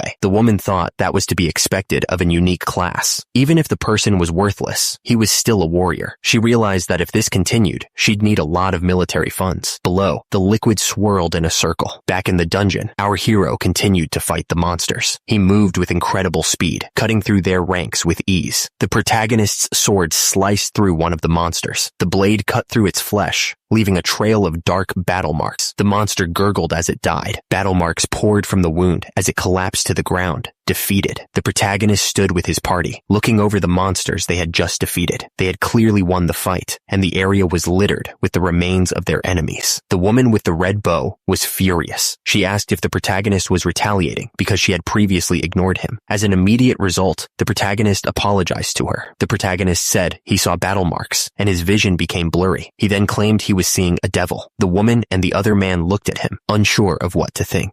The woman said that since she felt a little sorry, she would give him some leeway for the next monster. She told them to continue. With a smile, she said that everything was fine. Really? The woman smiled, thinking that the senior was a really funny guy. Meanwhile, a strange energy swirled around them. The protagonist wondered what was coming next. He looked grim, like he was expecting something bad. The protagonist asked if it was just him who had heard something. He was confused why no one else was reacting to it. Manhwa asked the senior why he was stopping. She then told him to forget it and keep going. Meanwhile, the protagonist was focused on the sound he had heard. The protagonist thought about the sound again. He was starting to get concerned about it. The protagonist ordered them to shine the light in that direction. He was annoyed that no one else seemed to hear the sound. Manhwa looked around, trying to figure out where that sound was coming from. She seemed concerned, like she knew it wasn't good. And immediately, a horde of green slime monsters appeared. They were all squirming and looked pretty gross. One of the men with Manhwa looked around nervously. He asked if those things were slimes. The protagonist examined the monsters with interest. He wondered if his sword could cut through something so soft and squishy. Another member of the group shouted and activated his shield. He looked ready to defend against the slime attack. The guy looked intense, like he was about to do something crazy. He shouted that this was the time for him to show everyone what he could do, and immediately, the door exploded into pieces. The guy yelled about having a rush of trust as he charged through the opening. The slime monsters didn't stand a chance against him. He was mowing them down left and right. The guy was laughing like a maniac, saying he was going to get rid of all of them at once. The slime monsters were popping left and right. He was having the time of his life. The guy was laughing like a maniac, saying he was going to get rid of all of them at once. Manhwa watched Kang Baek-chul with a mix of admiration and embarrassment. She thought he was cool, but also a bit much. The guy watched the battle unfold with a smirk. He commented that the Vanguard class was also pretty good. Manhwa unleashed her marionette dance magic. She was ready to show off her skills. Manhwa grinned, feeling confident. She announced that she was also going to put on a good would show. The slime monsters were getting shredded. It looked like someone was having a field day with them. Manhwa cast her spell, Sickle of Harvest. She looked determined to wipe out the remaining monsters. The ice spears pierced through the slime monsters. The monsters didn't stand a chance against the sudden attack. Li Jia prepared to unleash her next attack. She announced that she was going to do a more perfect performance with her ice spear magic. The ice spears rained down on the slime monsters, piercing them. The monsters were getting destroyed by the ice magic. One of the guys watching complimented Li Jia, saying she was amazing. He added that it was just some simple skill for her. Then another guy announced that he was going to make his move too. He smirked, ready to show off his own skills. One of the guys shouted for them not to do anything. He demanded that they give up if they had any conscience at all. The other guy just stood there, watching the scene unfold. The guy smirked, saying he had already given them the little leeway he promised. Since they had reduced the slimes by half, he didn't see any point in listening to them any further. The woman screamed that it was time for slaughter, and immediately, the guy moved with incredible speed, slicing through the air with his sword. The woman yelled at the guy to just go and die already. Meanwhile, he continued to slash through the air with his sword, showing no signs of stopping. One of the people fighting the slimes said that they were gonna lose it. She desperately asked everyone to bear with it and keep going, clearly at her limit. Manhwa screamed for the monsters to die. She unleashed her magic with a burst of power. The ground was completely wrecked after the attack. It was a scene of total destruction. The other characters were surprised and excited. They realized they had leveled up because they were fighting real monsters. Kim Il-young wondered if he should check his level too. He saw that his level had risen to 12, and his stats had also improved. The group decided to check their techniques. They were excited, thinking they would soon be as strong as a third-rate martial artist. Manhwa pointed towards the end of the dungeon, announcing she could finally see the light. Everyone was excited, wondering if they were the first to reach the final destination. One of the guys declared that it had to be him who arrived first, not the others. Meanwhile, the rest of the group kept running, pushing themselves to the limit. The group finally reached their goal, exhausted but thrilled. They cheered, believing they had made it. They were shocked to find that other people had already arrived. One of them asked if they could still be first if they kept going at this pace. The two men realized this was an excellent chance to get the clan's attention, but they were confused. How did the others get here so fast? Did they use some kind of trick? Meanwhile, the other guy didn't seem to care and just picked his nose. Kim Il-young looked around, clearly confused. What? Out of nowhere? He muttered, trying to understand what was happening. Someone shouted that the kid was still alive. He declared that the Dungeon of Proof was no big deal, right? He added that he had won, but was still tripping for no reason. Manhwa looked determined and announced that it was starting now. She clarified that she was referring to the boss raid. The man asked what kind of monster usually appeared as the boss. Manhwa replied that it depended, but it was usually 1 or 2 hobgoblins or gnoll centurions. The man said that it didn't seem like a big deal. Manhwa explained that was usually the case. However, there were times when a dark orc chai or something more powerful was summoned, and the number of deaths was staggering at the time. She finished by mentioning the dark orc again. A dark energy started to fill the air. It felt like something big was about to happen. At the same time, the man felt an immense pressure bearing down on him. He looked up, sensing the danger. Meanwhile, the protagonist stepped forward, his eyes widening. He seemed shocked by what he was seeing. Turns out, it was a dark orc. The orc roared, and it looked like there were more than one of them. This was going to be a tough fight. The situation just got worse. One of the orcs pointed out that there were 3 of them, which was not good at all. One of the guys screamed, clearly terrified by the sudden appearance of so many powerful monsters. The people realized they were in way over their heads. They knew they couldn't beat the orcs. People were starting to panic. Someone shouted for everyone to run away, which seemed like the only option at this point. It was a free-for-all as people scrambled to escape. The orcs started attacking the fleeing people. It was a massacre, as the monsters easily overpowered them. Manhwa shouted at the others, telling them not to leave people behind, even if they ran. She looked desperate, refusing to let anyone die. At the same time, Kim Il-young looked determined, knowing they couldn't just abandon everyone. Suddenly, a powerful energy slash cut through the air. The force of the attack was immense, leaving a trail of destruction in its wake. An orc impaled one of the people with its weapon. The person coughed up battle marks, clearly in immense pain as he was being killed. One of the people was bleeding from the mouth after being hit. He was clearly in shock, not understanding what had just happened. At the same time, another person was also bleeding, looking equally terrified. Kim Il-young realized that if things kept going like this, they were all going to be wiped out. He looked worried, knowing they needed to do something fast. Meanwhile, one of the orcs roared, ready to continue the slaughter. One of the guys coughed up battle marks,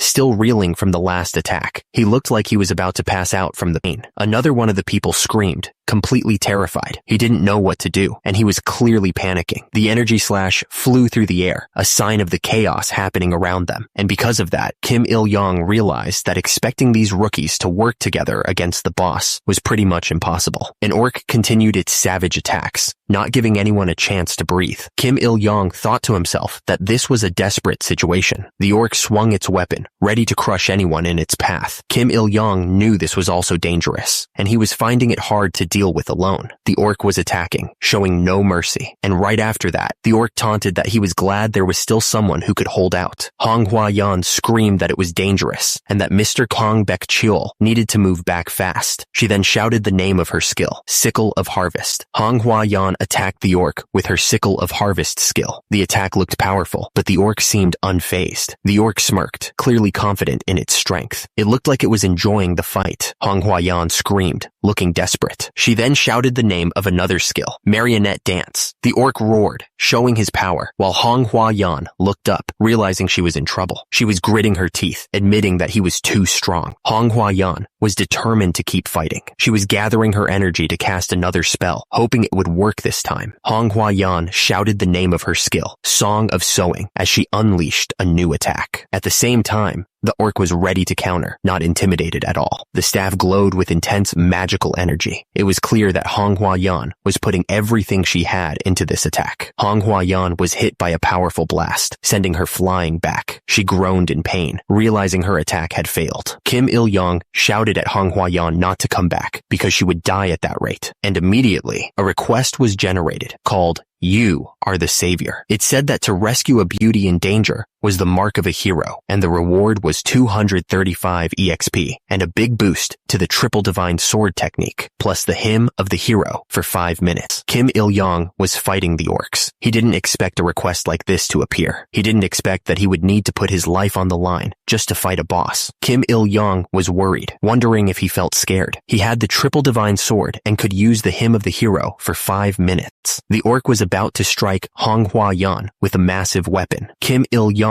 wondered if he was willing to let her die. Kim Il-young decided that obviously he wasn't willing to let her die. He admitted he may be scared, but he was not a coward. The orc raised its weapon to strike Hong Hua-yan, and at the same time, Hong Hua-yan shouted for her senior. Kim Il-young moved forward with determination. He thought that he had been in this situation numerous times before. Kim Il-young ran across the battlefield. He remembered how fear and hopelessness overflowed in those battles, but he had survived time and time again. The orc roared, ready to attack, but Kim Il-young shouted that it was time to prove it. Kim Il-young dashed forward, thinking that his 7 years crawling at the bottom of the Murim weren't wasted. He was ready to use that experience. The orc roared and swung its weapon down, and immediately after, the orc roared and swung its weapon down, and immediately after, the orc roared once again, ready to crush anyone in its path. Kim Il-young was about to be hit right in the face. He yelled, knowing he was in danger. Kim Il-young grimaced in pain. He was pushing himself to the limit. The orc growled, clearly not happy. It was ready to destroy anything. Kim Il-young was aware that the orc wasn't just strong, but also skilled. He knew he had to give it everything he had, so he thought that it was do or die. Kim Il-young launched a counterattack against the orc. He was relieved that his plan had actually worked. The orc was surprised that even after getting hit,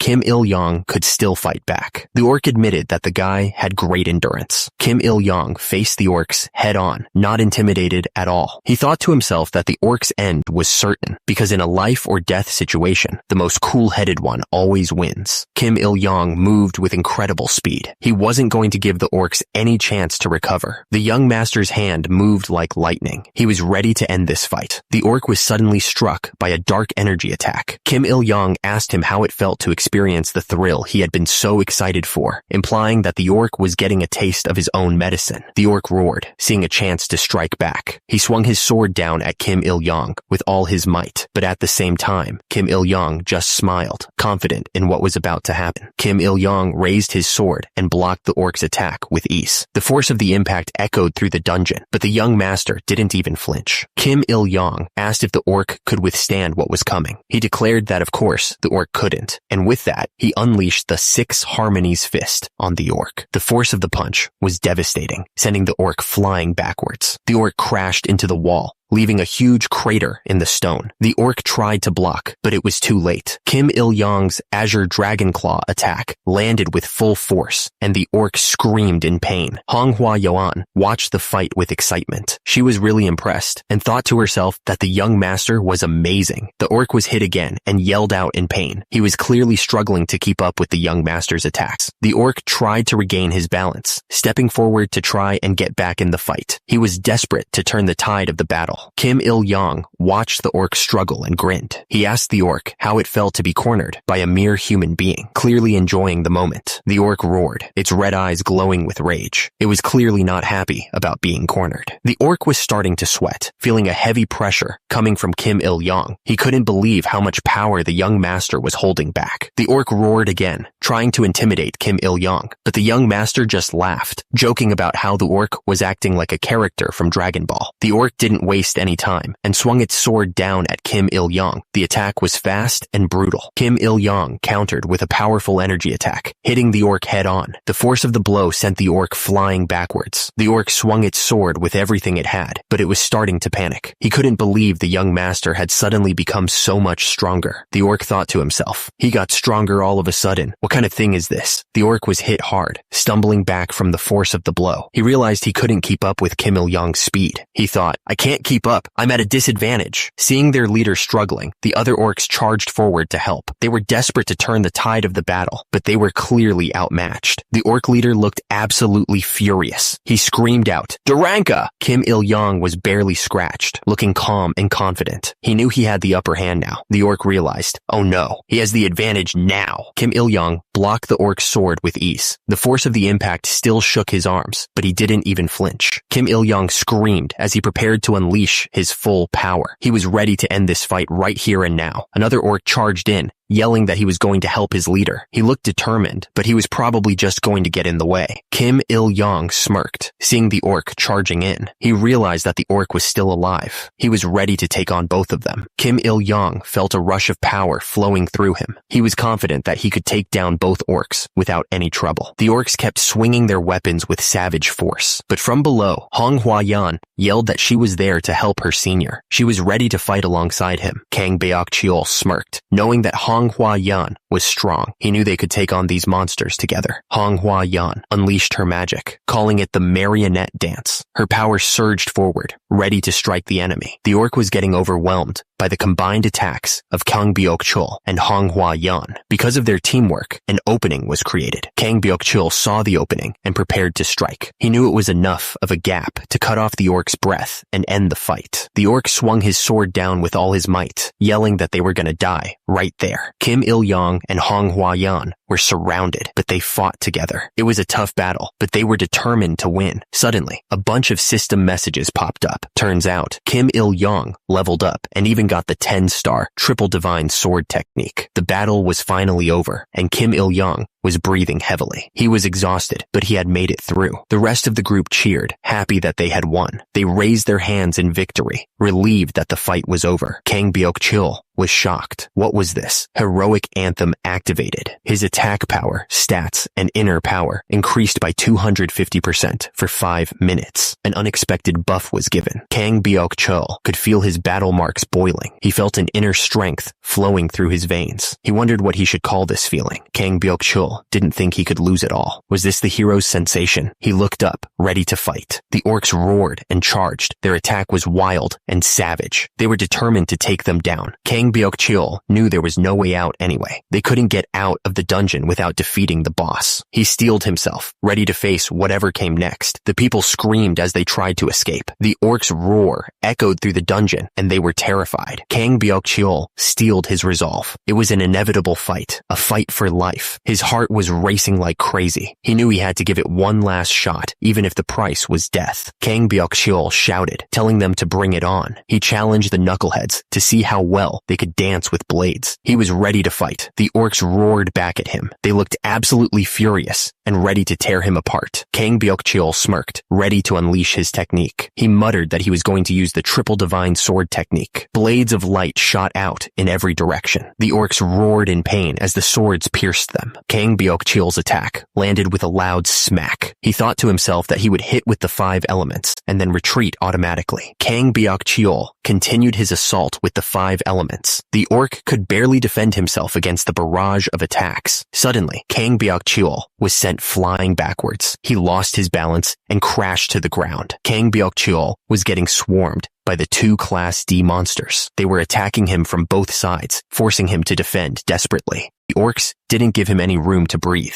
Their swords came down on him with incredible speed, forcing him to block and dodge. He was starting to feel the pressure. The orcs kept attacking, pushing Kang Byuk-chul to his limit, and immediately, one of the monsters screamed in pain. Kang Byuk-chul was pushing through his pain, landing a solid hit on one of the orcs. The monster roared, clearly hurt by the attack. The orc screamed, feeling the full force of Kang Byuk-chul's attack. He was in serious pain, but he wasn't giving up yet. He shouted in pain. Kang Byuk-chul was getting ready to attack. He knew his abilities were limited compared to the monster's power. He was determined to make his next move fast, closing the distance in an instant. The sword sliced deep into the orc. Dark battle marks sprayed as the blade cut through its flesh. The orc was hit hard, staggering backwards from the force of the blow. He coughed up battle marks, clearly in a lot of pain. The orc roared in anger, trying to shake off the pain. Kang Byuk-chul was still standing, but the 2 orcs were ready to keep fighting. Kang Byuk-chul was breathing heavily, sweat dripping down his face. He thought to himself that facing 2 opponents at once was exhausting, even with the heroic anthem buff. He felt overwhelmed. Kang Byuk-chul realized he was facing 2 Class D monsters, which was way too much for a novice like him. He was about to get wrecked, and immediately he kicked out with all his might, trying to take down one of the monsters. The orc roared, shouting some nonsense at Kang Byuk-chul. He looked furious. Meanwhile, the 2 orcs were ready to fight, standing their ground as they prepared to attack Kang Byuk-chul. Kang Byuk-chul wondered what was happening, trying to understand the situation. He was completely caught off guard. He wondered where that move even came from. One of the orcs roared again, showing his anger. At the same time, Kang Byuk-chul realized his buff was about to run out, and he was not happy about it. He knew this situation was bad. The orc roared, getting ready to attack again. He looked like he was enjoying this fight way too much. Kim Il-yong stared down the orc, ready for whatever was about to happen. He wasn't even fazed by the battle marks splattering around him. He was calm and collected. The battle raged on, and the group was running to join the fight. They were determined to help their senior. They were going to arrive just in time. Hong Hua-yun shouted that it was killer timing. She looked determined to turn the tide of the battle. She was ready to unleash some serious power. Kim Il-yong smirked, a glint in his eye. He seemed to be enjoying the chaos unfolding around him. He was ready to show them what he could do. Hong Hua-yun shouted, "Sickle of Harvest," as she unleashed her magic. The orcs didn't stand a chance against her power. She was a force to be reckoned with. Hong Hua-yun shouted, "Swift Strike," as she unleashed her attack. Her eyes were full of determination as she prepared to strike. The orc was hit by a powerful blow, and he screamed in pain. The force of the attack sent him flying back. The orc shouted back, ready to retaliate with his axe. He looked absolutely furious. The battle raged on as the group fought against the monsters. Someone cried out in pain, showing how intense the fight was. The man swung his sword, struggling to survive. He was clearly overwhelmed and shouted that it was like like hell on Earth. The fight was pure chaos, a whirlwind of blades and magic. The group was giving it everything they had against the orcs, but it was still a tough fight. Manhwa shouted the incantation for her spell, unleashing a powerful magic attack. The orc screamed as the magic struck him, clearly in immense pain. The orc kept screaming as the magic coursed through him. Meanwhile, Manhwa looked on, seemingly unaffected by the monster's pain. The scene shifted to Kim Il-yong, his expression unreadable. He seemed to be deep in thought, his eyes narrowed slightly. Il-yong gripped the hilt of his sword tightly, his knuckles turning white. He thought to himself that his body felt as heavy as a water-soaked sponge. Kim Il-yong stood his ground, his stance firm and ready. He looked determined, prepared for whatever was about to come next. Kim Il-yong wondered if the so-called Mother of Heroes was just going to stand by and do nothing. He asked himself if he should abandon this crucial fight because she wasn't supporting him, but then he remembered that he lives by the sword and can't back down now. At some point, a moment of adversity will come, an old man thought, and at that moment, no trick will work. He knew. Kim Il-yong remembered some advice. Just trust in the martial arts you've built up. He took a deep breath, trying to focus. He recalled being told to steadily cut down each enemy before him, without wavering. The man in the memory said that in doing so, the martial way would surely respond. He remembered those words clearly.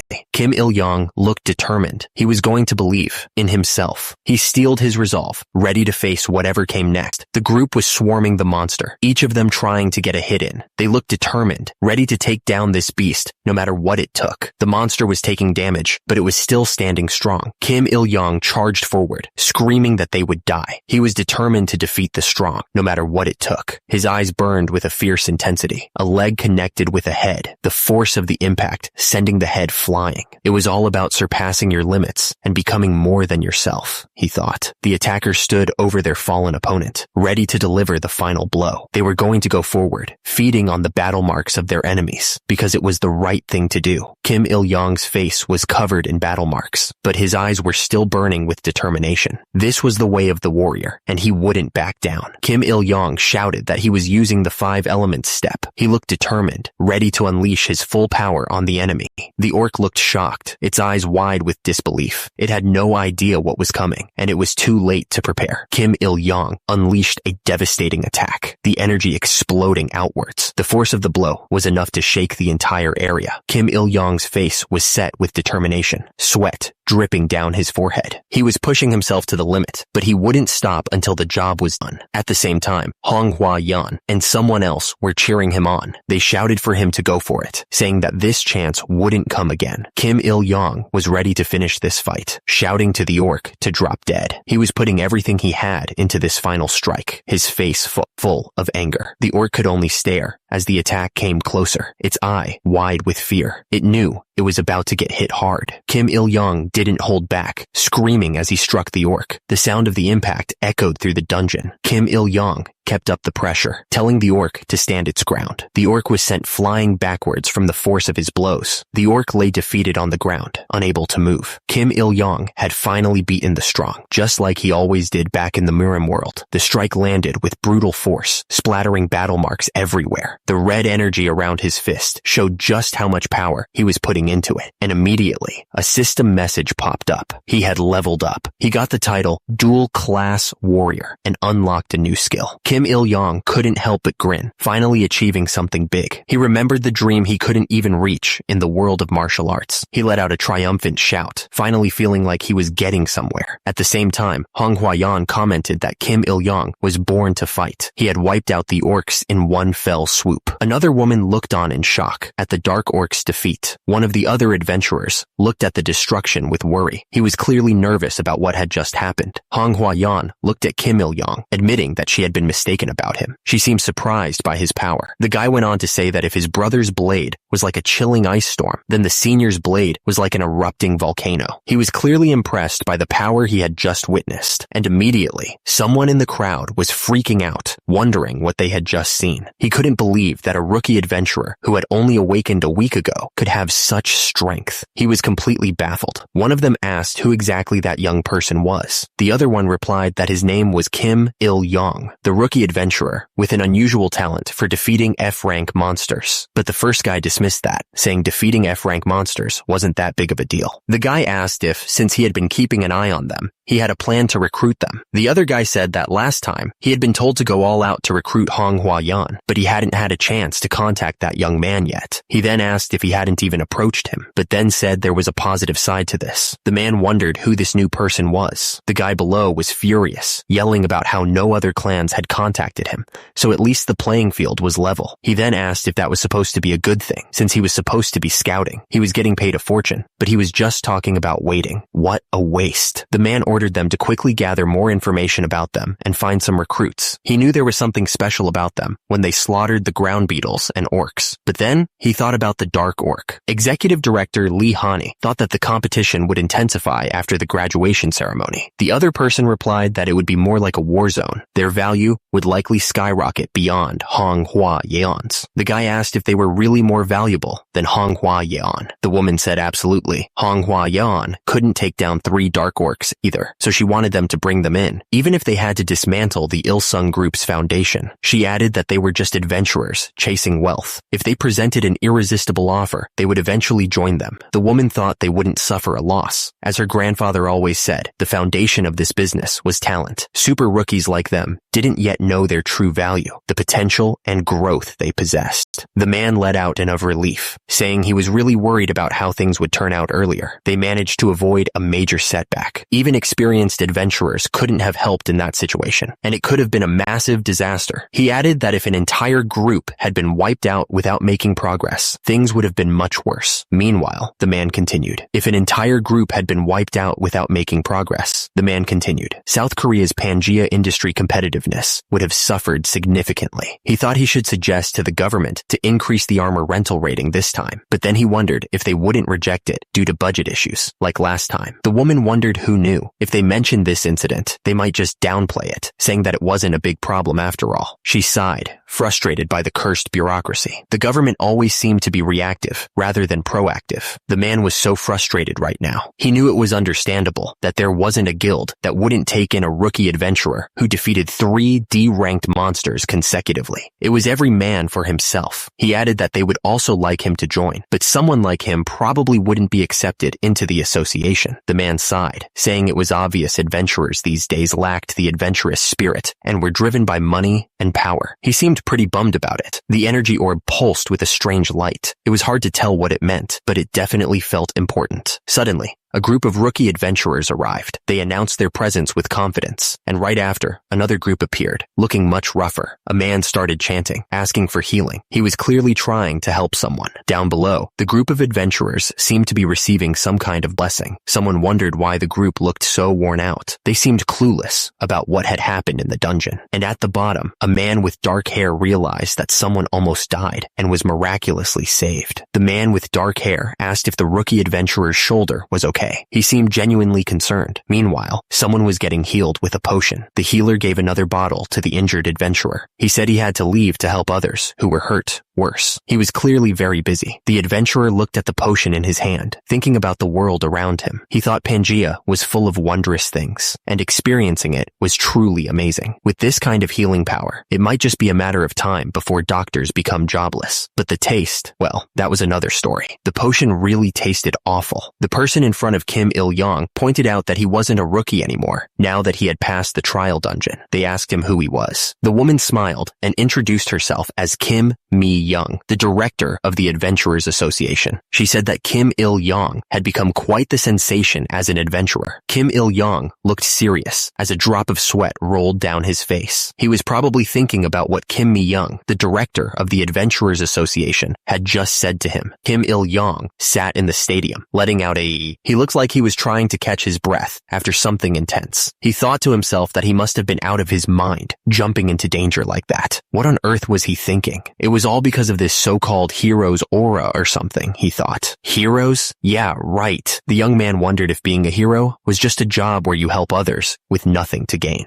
The mother of heroes seemed to be telling him not to ignore his inner heroic instincts. It was a bit much for him to take in. Instincts? Please, don't make a fuss at a time like this, Kim Il-young thought. Heroic instincts in someone with a rough background. Even a passing dog would laugh. The mother of heroes was still messing with him, claiming that martial arts would answer his call. She just stood there in the bubble, making fun of him. Kim Il-young was getting seriously annoyed. He yelled, wondering why he had even bothered doing that in the first place. It was all because of this stupid hero mindset, he thought. The mother of heroes kept smirking and even started imitating him. Because of that, he cursed that damn god under his breath. Hildegren was laughing while looking at his flustered face. It felt like his list of embarrassing moments just kept growing, which made him feel even worse. Kim Il-young looked over, surprised. He wondered who this prospective adventurer was supposed to be. Kim Mi-young introduced herself as the director of the Adventurers Association. She said it was nice to meet the adventurer everyone was talking about. Kim Il-young looked at her, realizing she was a high-ranking person from the association. He seemed a bit surprised by her sudden appearance. The camera panned to show the empty auditorium. It was silent and still, waiting for something to happen. Kim Mi-young asked if Kim Il-young would consider working for the country, but he immediately turned her down, saying he was good. Recently, things had gotten hectic for Kim Il-young. He thought that all this stuff about becoming a hero and working for the country was getting really annoying. The young man looked stressed. Kim Il-young was thinking that he should visit a powerful shaman at least once. He looked serious, like he was weighing a very important decision. The director, Kim Ma-young, chuckled, asking him to take a look around. She pointed out that there was hardly any room left to squeeze him into their organization. Then she asked if he was joining a guild after all, but immediately changed her mind. Kim Mi-young was surprised. She said he turned out to be more determined than she thought. She was referring to those who had ignored him, treating him like a loser. Kim Il-young apologized, saying he would pass. He explained that his pride wouldn't let him bow down to those who looked down on him. The guy smiled, saying he'd rather hunt in the wild. He added that it had been a while since he'd seen a real man. He told him that he deserved a reward for that and asked if there was anything he wanted. He then wondered what was up with Kim Il-young. Kim Il-young was wondering why he was suddenly getting so much attention. He thought to himself, was it because he stopped the Dark Orc massacre? He looked confused. He continued thinking, was it because he said he didn't need a clan? The young man reminded himself that there was no pride when free stuff was involved. Kim Il-young realized it was one of those habits from his penniless days. He then asked if he could take something. The man in the suit said that he would cover the equipment cost personally. He added that this wasn't against the Kim Hyung-ran Act, right? He reassured him not to worry. It wasn't. The lady said to just accept it as a gift to maintain a good relationship with the association. Kim Il-young was surprised and thanked her so much, saying free stuff was always right. Kim Il-young was sitting on the stairs, looking at someone. He told them not to brag too much. He looked pretty smug about it. Two people were watching a group of people running towards them. One of them commented that the restless ones finally couldn't resist joining them. They seemed amused by the sight. The man suggested that they should step back now. He thought that the group would probably have a hard time. The lady added that she would leave too, wondering if this was really happening.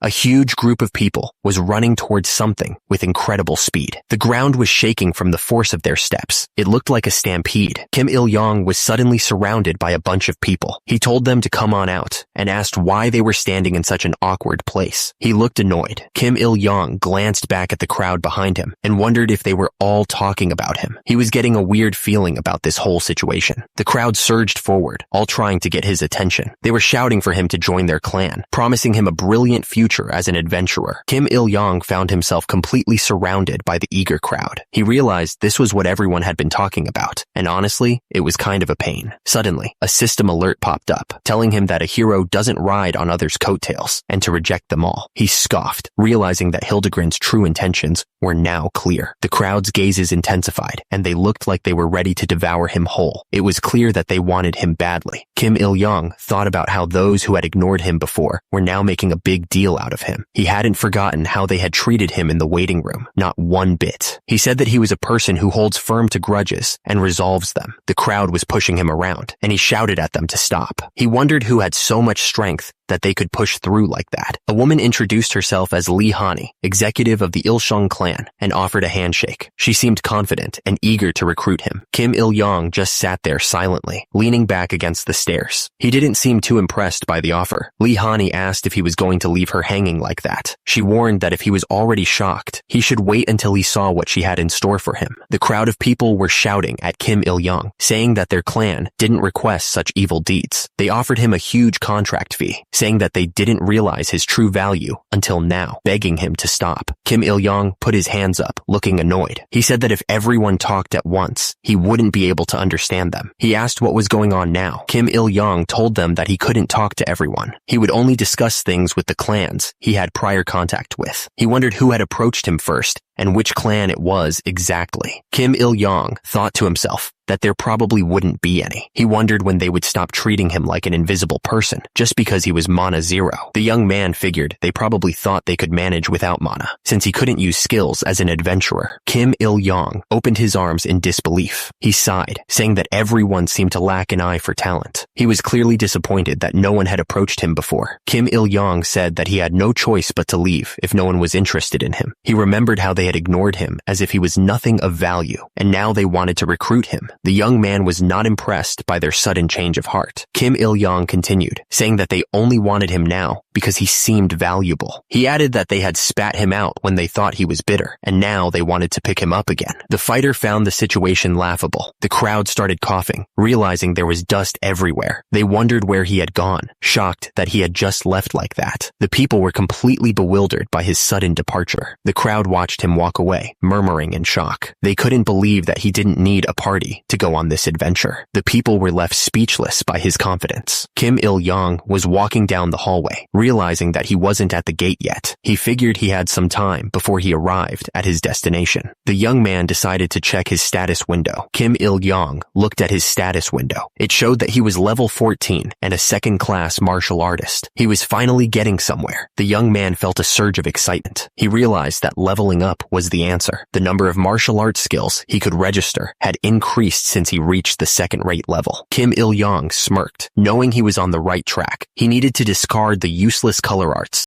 and odd job arts and focus on practical martial arts. Warp speed technique, 7 steps. Death control, wind essence, sword technique flashed in his mind. The fighter knew he had to be smart about this. Unorganized training hinders the progress of martial arts. Now was the time for selection and focus. Kim Il-yong's gaze hardened, ready to make some tough choices. First, he would start with the wind-cutting sword technique that he practiced countless times. Wind essence sword technique was his priority. Kim Il-yong wondered if he had to discard the ones he used before, like the 3-element swordsmanship. Kim Il-yong realized that he could inherit skills. A message popped up, asking if he wanted to inherit the proficiency of the 10-star, 3-element swordsmanship. He immediately accepted. The young man was eager to get stronger, but the system said that the 3-element swordsmanship wouldn't increase much because it was a lower-level martial art. However, the wind-cutting sword technique increased to 2 stars. He was happy that his past efforts weren't wasted. Kim Il-yong decided to inherit all of them, 5 second-tier martial arts. He smirked, ready to absorb all the power he could. The system showed him the stats. Wind essence, sword technique, 2nd stage. Hexagonal fist, 2nd stage. Small radiant technique, 2nd stage. Silent wind, 10 steps needle, 1st stage, and 7 steps death control, 2nd stage. Kim Il-yong realized he was now truly a 2nd-tier martial artist. He was making progress faster than he thought. It took Kim Il-yong a year and a half to reach the 2nd tier in the martial world with nothing. He remembered the struggle and the hardship, but with the help of the Pangea system and special assistance, he reached the 2nd tier in just 7 days. The young man was amazed at how far he had come. He thought to himself that he was incredible. Hildegren said that it was his class that was amazing, not Kim Il-yong. He added that Hildegren also had a bit of a bragging style. A group of people stared in awe at a bright red portal. It seemed like they were seeing something incredible. Hong Huayan pointed out that it was the city for novice adventurers and the dimensional gate leading to Illidel.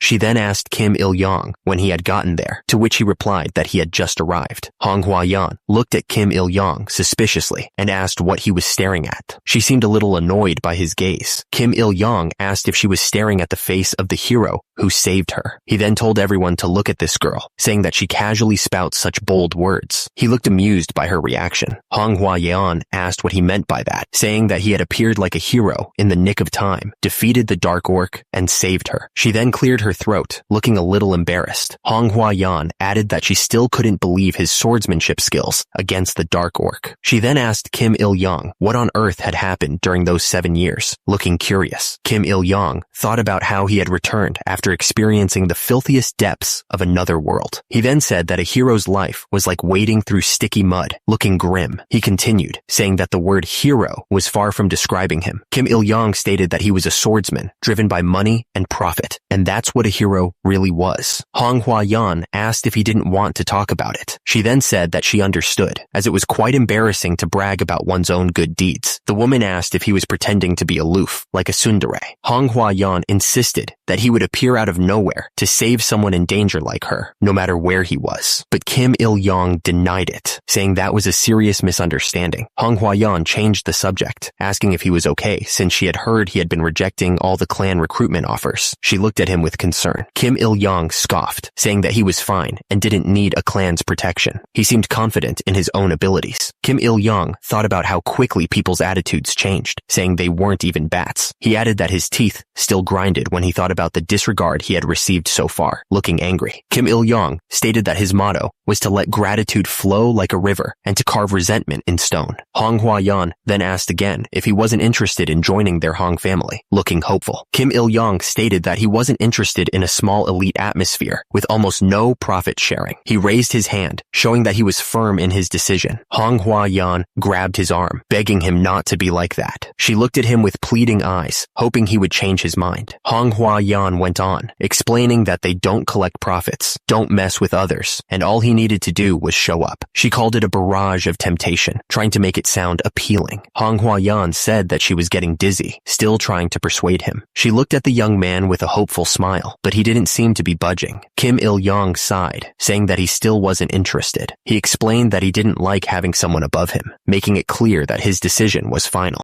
Manhwa asked why he cared so much about that. She looked at him with a serious expression, waiting for his answer. Kim Il-young explained that there were countless masters in the martial arts world who could trample him. He said he was done with that life, preferring to be with a snake's head than a dragon's tail. He added that he had always been tense, afraid his head would be taken. Manhwa suggested that he create his own clan and become the head of his own organization. The woman looked hopeful, thinking he might consider it. Kim Il-young said he would think about that. Kim Il-young said that if that happened, she should join too and bring that thick-headed shield along as well. He added that he would think about that too. Manhwa replied that he should, looking pleased. The crowd gasped, exclaiming that it was opening. Everyone stared in anticipation, wondering what was about to happen. The text described a mysterious otherworld that one might only see in fantasy novels. It said that although danger and hardships are inevitable, those who overcome them can enjoy great wealth and fame. The man announced to the adventurers that the test was over. He declared that they were now all full-fledged adventurers. He then told them that before them was Pangea. The man continued, saying that there would be adventures and crises. He said that he believed they could all overcome them. The leader looked at them, his eyes full of hope. The man reminded everyone that they had defeated a dark orc. The crowd looked back at him, listening intently. They seemed to be ready for anything. The man said he didn't want to receive any heated gazes from them. He looked a little uncomfortable, like he was trying to avoid something. Maybe he was nervous. The man shouted for the adventurers to go forth, declaring that Pangea awaited them. His booming voice echoed through the hall, and below, the crowd cheered in response, ready to embark on their adventures. Some of the new adventurers were already eager to get started. They asked their senior to go with them. They were ready to explore the dangers that awaited them. The god on the screen snapped her fingers, beckoning them to come. She seemed to be amused by their enthusiasm. Meanwhile, the man responded that he would go, even without being asked. He looked determined to face whatever challenges lay ahead. Turns out, an adventurer must embark on adventures. That's how Sun Chang responded when asked what an adventurer was. The group seemed to be listening intently, ready to take on the world. He declared that they should face the challenges and endure the risks. In return, they would get wealth and honor befitting the effort. He was ready. Crossing dimensions felt like sinking endlessly into the deep ocean. It was a chilling sensation, like being pulled down into the abyss. Upon opening his eyes to this chilling sensation, he felt a surge of cold water around him. He was waking up in a new world. A fantastical new world awaited Kim Il-young, a city of wonders in the distance. He felt a sense of anticipation and dread. One of the new adventurers looked down, asking if the senior was okay. He seemed genuinely genuinely concerned. Turns out, when you first dimension hop to Pangea, it might cause nausea, as Honghua Yan's older brother said. She looked like a mess and didn't seem like she was in a state where she should care about others right now. Kim Il-young looked around at everyone suffering. He found it a little annoying, to be honest. Kim Il-young patted Honghua Yan on the back, trying to help her feel better. She thanked him, saying it was almost too much to handle, but the pat on the back made it even more intense. Honghua Yan, still leaning on him, asked Kim Il-young how come he was doing fine. He just shrugged, saying he didn't know. Kim Il-young looked around at the others, all lying on the ground. He thought to himself that he had felt a little dizzy, but not nearly as bad as these guys. The system told him to think about his level and stats. Kim Il-young wondered if that was why he felt okay. Kim Il-young thought to himself that with high physical stats, one would likely benefit from better balance. Come to think of it,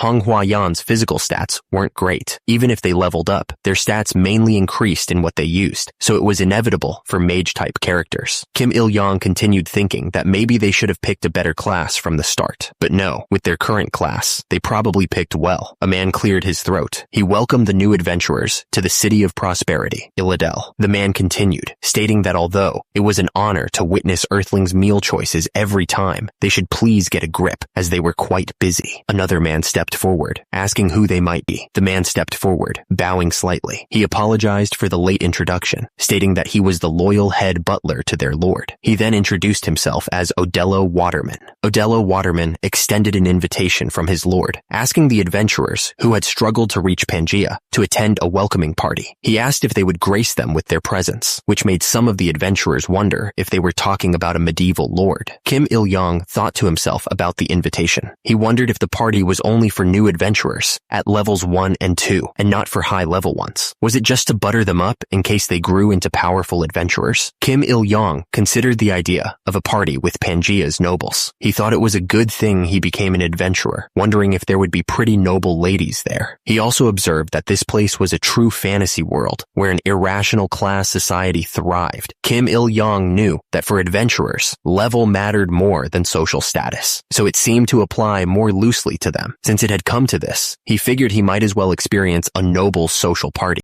Yahello Waterman announced that adventurers without contracts with clans weren't invited to the party and should leave. Kim Il-young was shocked, wondering what the hell they were saying, since he was looking forward to seeing noble ladies at the social party. The other adventurers started complaining, asking why only those who signed contracts with clans were invited, and what about them. They realized a line was being drawn, and some were already saying that those without contracts were useless. Kim Il-young thought he understood. Not having a contract with a clan basically meant you lacked class and talent, which wasn't a good look. The adventurers realized that to the locals, they seemed like they had neither skills nor connections, putting them at the bottom of the ladder. Kim Il-young understood why aspiring adventurers tried so hard to join big clans. It was all about status and connections, even in this new world. Turns out, the big clans take a huge cut of the money that the adventurers make. It's supposed to be a good thing for both sides, but it's really just the clans ripping them off. With all that cash, they buy their way into the good graces of the rich and powerful Pangea. Pangea's upper class gets richer, while everyone else struggles to climb up to their level. These clans secure their power early on, using their influence to keep anyone else from getting in. That's their growth strategy, basically. Kim Il-young thought it was a dirty way to play the game, kicking away the ladder like that. Completely disgusting. It didn't matter if they knocked down a few ladders, though. Kim Il-young knew he had his own inner strength and martial arts. Just jumping over those ladders would be enough for him. But because of that arrogant way of thinking, the country ended up losing a big fish. Too bad for them. Honghua Yan tried to reassure Kim Il-young, telling him she was fine and that he shouldn't worry about her. But Kim Il-young couldn't help but frown, knowing how these things usually went. Honghua Yan asked Yahello Waterman if he could possibly bring one more person who hadn't made a contract with a clan. But Yahello Waterman shut her down immediately, saying that only those with clan contracts were invited by their lord's strict order. Honghua Yan clenched her teeth, clearly frustrated by the situation. Kim Il-young then asked Yahello Waterman where those who couldn't sign a contract with a clan should go.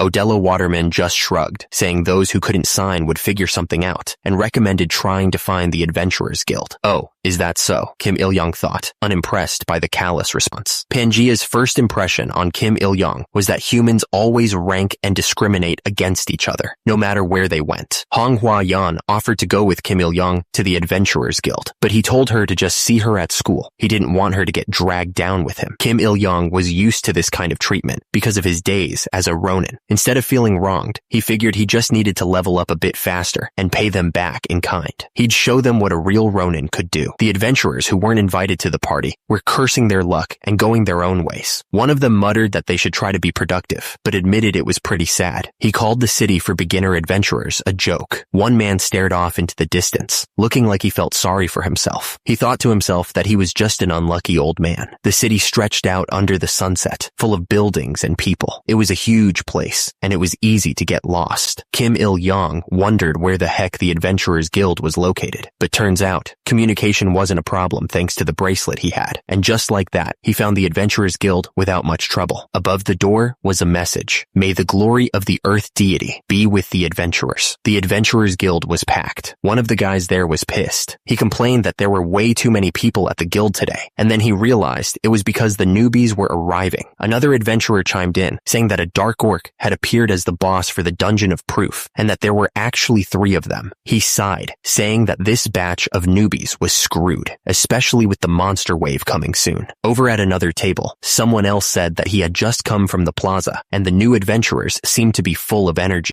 He was surprised to hear about the 3 dark orcs. One of the adventurers scoffed, saying that the other guy's news was slow. He wanted to know what was up, but then he pretended his throat was dry and asked for a cold honey wine first. After getting his drink, the adventurer finally revealed that there were 2 potential unique class adventurers in this batch. He said that one of them, with a single sword, had cut off the heads of all 3 dark orcs. The adventurers were buzzing with excitement about what they had just heard. One of them was practically bouncing in his seat as he asked who the guy was that had taken down the dark orcs. The other adventurer admitted he didn't know the guy's name, but he had heard of him. He wondered if the guy's class was the Ronin class. He figured it had to be unique, and that made him jealous. He was clearly envious of the guy's power. Kim Il-young realized that only a unique class could pull off that kind of feat. It was practically a cheat class. He sighed, thinking that rumors really did spread faster than one's feet. He hadn't expected the news about him to reach the guild before he did. As expected in a beginner's city guild, most of the adventurers inside were F or E rank. Every now and then, you could spot adventurers wearing D rank badges. An adventurer called out for service, but no one came. He complained that he wasn't expecting the best service, but this was a whole new level of non-existent hospitality. He was getting annoyed. The new adventurer complained that some rude old man told him to come here. He added that the old man loved bossing people around while riding on the Lord's coattails. Turns out, the other man had fallen for the same trick. The other adventurers started gossiping about the new guy. They said he had just been scolded by the butler and told to make his way here. They figured the poor guy must have been so excited to come here, but reality was harsh. The new adventurer asked if they were laughing, imagining the embarrassment he went through, and clinking glasses. He was furious and asked if they were enjoying themselves. The man tried to calm down the new adventurer, telling him not to mind the others. He explained that their personalities had become a bit strange after fighting monsters, but they weren't that bad once you got to know them. The man wondered if the Adventurers Guild was always this crowded. He looked around, waiting for an answer. One of the adventurers spoke up, explaining that it was monster wave season. He said that after the monsters were born, they moved around a lot more. The adventurer scoffed, saying that the monsters were just a bunch of weaklings. He said most of them were F and E rank, so they could handle them without any problems. The adventurer continued, saying that according to some philosopher, this wave seemed unusually large. He mentioned that the scale had been gradually increasing every time they invaded. He got flustered and started rambling about how he should have studied swordsmanship instead of wasting time on other things. He then told the Ronin to shut up if he wasn't going to say anything, but immediately regretted comparing himself to the Ronin, realizing that Kim Il-young was standing right there. Another adventurer turned to the newcomer and suggested he register as an adventurer since he was already there. He asked for his name and class. The adventurers started making bets on what class the newcomer was. One of them guessed he was a porter based on his size, but then changed his mind and said he might be a tanker. He finally settled on warrior adventurer, betting 5 silver coins and 1 gold coin. He looked nervous, like he was about to lose all his money. Kim Il-young stepped forward, his expression serious. He announced to the group that his name was Kim Il-young. He explained that his name came from a dream his mother had. In the dream, a dragon had ascended, but she was sad that it wasn't holding a Sintamani, so it couldn't enter the immortal realm. Kim Il-young paused, then declared that he had finally grasped the Sintamani. The tavern buzzed with the usual energy. Adventurers were talking, laughing, and drinking, the air thick with anticipation for the next big score. Then Kim Il-young stated clearly that his class was Ronin. Everyone in the place froze. They were clearly stunned by what they'd just heard. You could hear a pin drop. One of the adventurers finally spoke up, her voice trembling. She asked what he had just said his class was. Kim Il-young looked annoyed. He repeated that he was a Ronin. He asked how many times he had to say it. The man with a scar on his face looked around the room. He asked if Kim Il-young was really the one who took down the Dark Orc's head. A woman with blonde hair stepped forward. She explained that to register, they needed to verify his information and asked him to show his info window. Kim Il-young held up his hand, displaying his info window. The system confirmed his name and class, Ronin. The woman looked surprised, saying he really was the one with that class. The man with the scar looked excited. He realized Kim Il-young was right in front of him. He told the newbie to tell everyone the story about the Dark Orc. Kim Il-young stared at the crowd, a bit surprised by the sudden attention. He hadn't expected so many people to be interested in his story. The scarred man looked at Kim Il-young suspiciously. He wondered if he was the only one with the Ronin class. Shouldn't he be getting a title from the castle? Why was he hanging around here instead? Kim Il-young shrugged. He explained that titles were only for higher-ranked clan members, and he hadn't signed a contract with any clan, so it wasn't his problem. Another man in the crowd looked completely shocked. He couldn't believe Kim Il-young had defeated 3 Dark Orcs and still hadn't signed with a clan. Why on earth hadn't any clan taken someone like him? Kim Il-young just smirked. He said they just didn't know how to judge people. To be precise, it wasn't that he couldn't join a clan, but rather that he didn't want to. Kim Il-young paused, a distant look in his eyes. He said he learned something during his Ronin days, hinting at a past that was about to be revealed. The image flashed through Kim Il-young's mind. The fate of a swordsman rested on his employer, who could choose his enemies and allies overnight. It was a life of not making friends, not forming connections, and not registering anywhere. One of the adventurers scoffed, saying that those clan kids just had a narrow view. He added that was why he couldn't sign with a clan either. He asked Kim Il-young what his excuse was, implying he deserved to be stuck there. He assumed that Kim Il-young had a clan, but at best, it was a small clan of beginners, with no real power. Kim Il-young asked if there was a dungeon nearby with E-rank monsters. The adventurer replied that there was, before asking how many people were in his party. Kim Il-young answered that he was planning on going alone. The woman's eyes went wide in shock. Another adventurer chimed in, calling Kim Il-young a newbie. He warned that dungeons were not for soloing, and asked if he had any business there. Kim Il-young looked at the other adventurers with a bored expression. He simply stated that it was their opinion, not his, and clearly didn't care what they thought. The adventurer with the ponytail scoffed, warning that if Kim Il-young died at the entrance, he'd be a nuisance to the next party. He then offered to help him, since he seemed to grow quickly, and suggested he join their party. Kim Il-young crossed his arms, looking more annoyed than grateful. He muttered, questioning who was really going to help who in that situation. Another adventurer, a burly man with a beard, told Kim Il-young to stop joking around. He insisted that the newbie join their party, boasting that they had an almost clan-level composition and systematic hunts, and even offered a 10% increase in profit share. Another adventurer chimed in, saying that their party may be small, but they had lots of beauties. He asked Kim Il-young what he thought, hoping to sway him with the promise of attractive company. The other adventurers started yelling over each other, each trying to get Kim Il-young to join their party. They promised they'd take good care of him if he came with them, trying to pull him in their direction. Another adventurer chimed in, insisting that Kim Il-young should join their fixed party. It was getting pretty noisy, and everyone wanted the new Ronin. Kim Il-young watched them all, his expression unreadable. He figured that different people liked different things, so there was no point in getting too worked up about it. The system was brutal, and it turns out that all the useful rookies were snatched up by large clans like ghosts. It was a feeding frenzy out there. The system warned that A,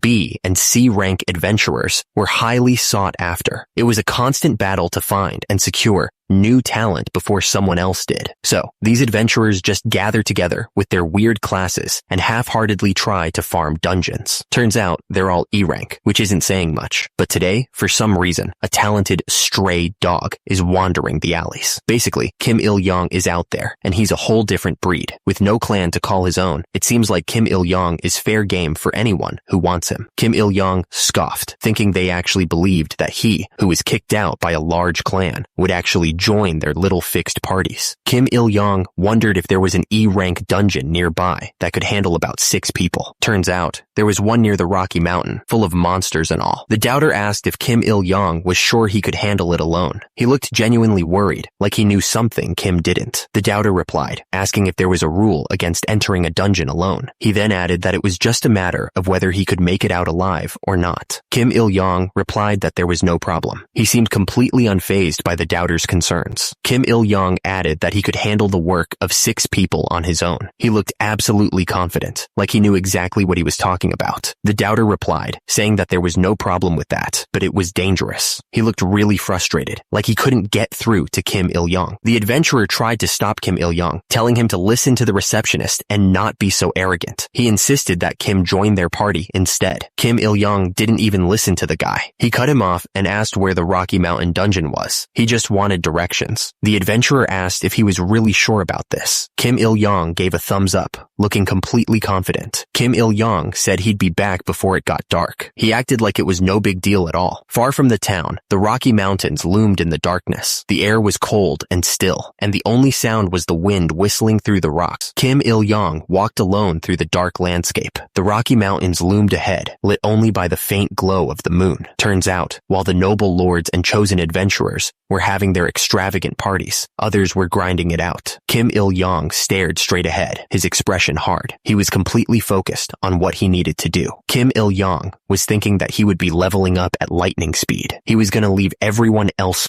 in the dust. Kim Il-young noticed deep footprints in the dirt. He figured that meant they were wearing heavy armor, while the lighter ones must be lightly armored or even unarmored. Kim Il-young scanned the rough path ahead. His eyes narrowed. He wondered if anyone else was already trying to get to the dungeon. Kim Il-young stared ahead, his eyes filled with determination. He knew there was only one reason to climb this dangerous mountain, to take over that E-rank dungeon. The rocky path was cracked and dry, with only a small stream cutting through it. It was a tough climb, even for someone as experienced as him. Kim Il-young followed the deep footprints in the dirt. He figured they would lead him straight to the dungeon entrance. The jagged peaks loomed in the distance, their dark shapes cutting into the sky. The whole place felt dangerous, like anything could be lurking just out of sight. The mountain pass was narrow and steep, but there was a faint light ahead. It seemed to be coming from the entrance to the dungeon itself. As he got closer, he could see figures standing near the entrance. A group of adventurers had already arrived. Kim Il-young sighed. Turns out there were people ahead of him after all. Kim Il-young wondered what he should do now. It's not like he could just find another dungeon at this point. Suddenly, one of the adventurers turned around, looking surprised. The adventurers turned to look at Kim Il-young, studying him carefully. One of them spoke up, demanding to know who he was. Kim Il-young didn't even flinch at their stares. He asked if they were there to clear the dungeon. He added that he had come alone, like it was no big deal. One of the adventurers, a guy with short hair, looked at Kim Il-young like he was crazy. He asked if he was suicidal, if he was trying to die in the dungeon. Kim Il-young just stood there, listening to them talk. He didn't seem bothered at all by their concerns. A female adventurer stepped forward, a smirk on her face. She said he must be a newbie F-rank adventurer. She wondered if the test dungeon was too easy for him, because he was acting all arrogant. Kim Il-young thought to himself that they didn't seem to know what was really going on yet. He wondered if they even realized that his batch had faced the hardest certification dungeon ever. One of the adventurers stepped up, telling the rookie that this was an E-rank dungeon. He insisted that they were there first, so he should just leave and not waste their time. The other adventurer just yelled for him to get going. The adventurer kept yelling, demanding that he leave right now. Kim Da-young stepped in, telling the other adventurer to calm down. She said they could at least hear his story. She then told someone named Park to get lost, clearly annoyed. Kim Il-young realized that Kim Da-young must be the party leader. Kim Da-young spoke up, asking if he was a new F-rank adventurer. She told him it was dangerous, and that he should join a party to start with a F-rank dungeon. Kim Il Il-yong told her that he appreciated her concern, but he was confident he could clear it on his own, which was why he came there. One of the adventurers laughed, saying that these rookies didn't know their place. He added that it was no wonder the death rate of beginner adventurers was skyrocketing every year. Kim Da-young then spoke, telling someone named Park to please stop. Park then pointed at Kim Il-yong,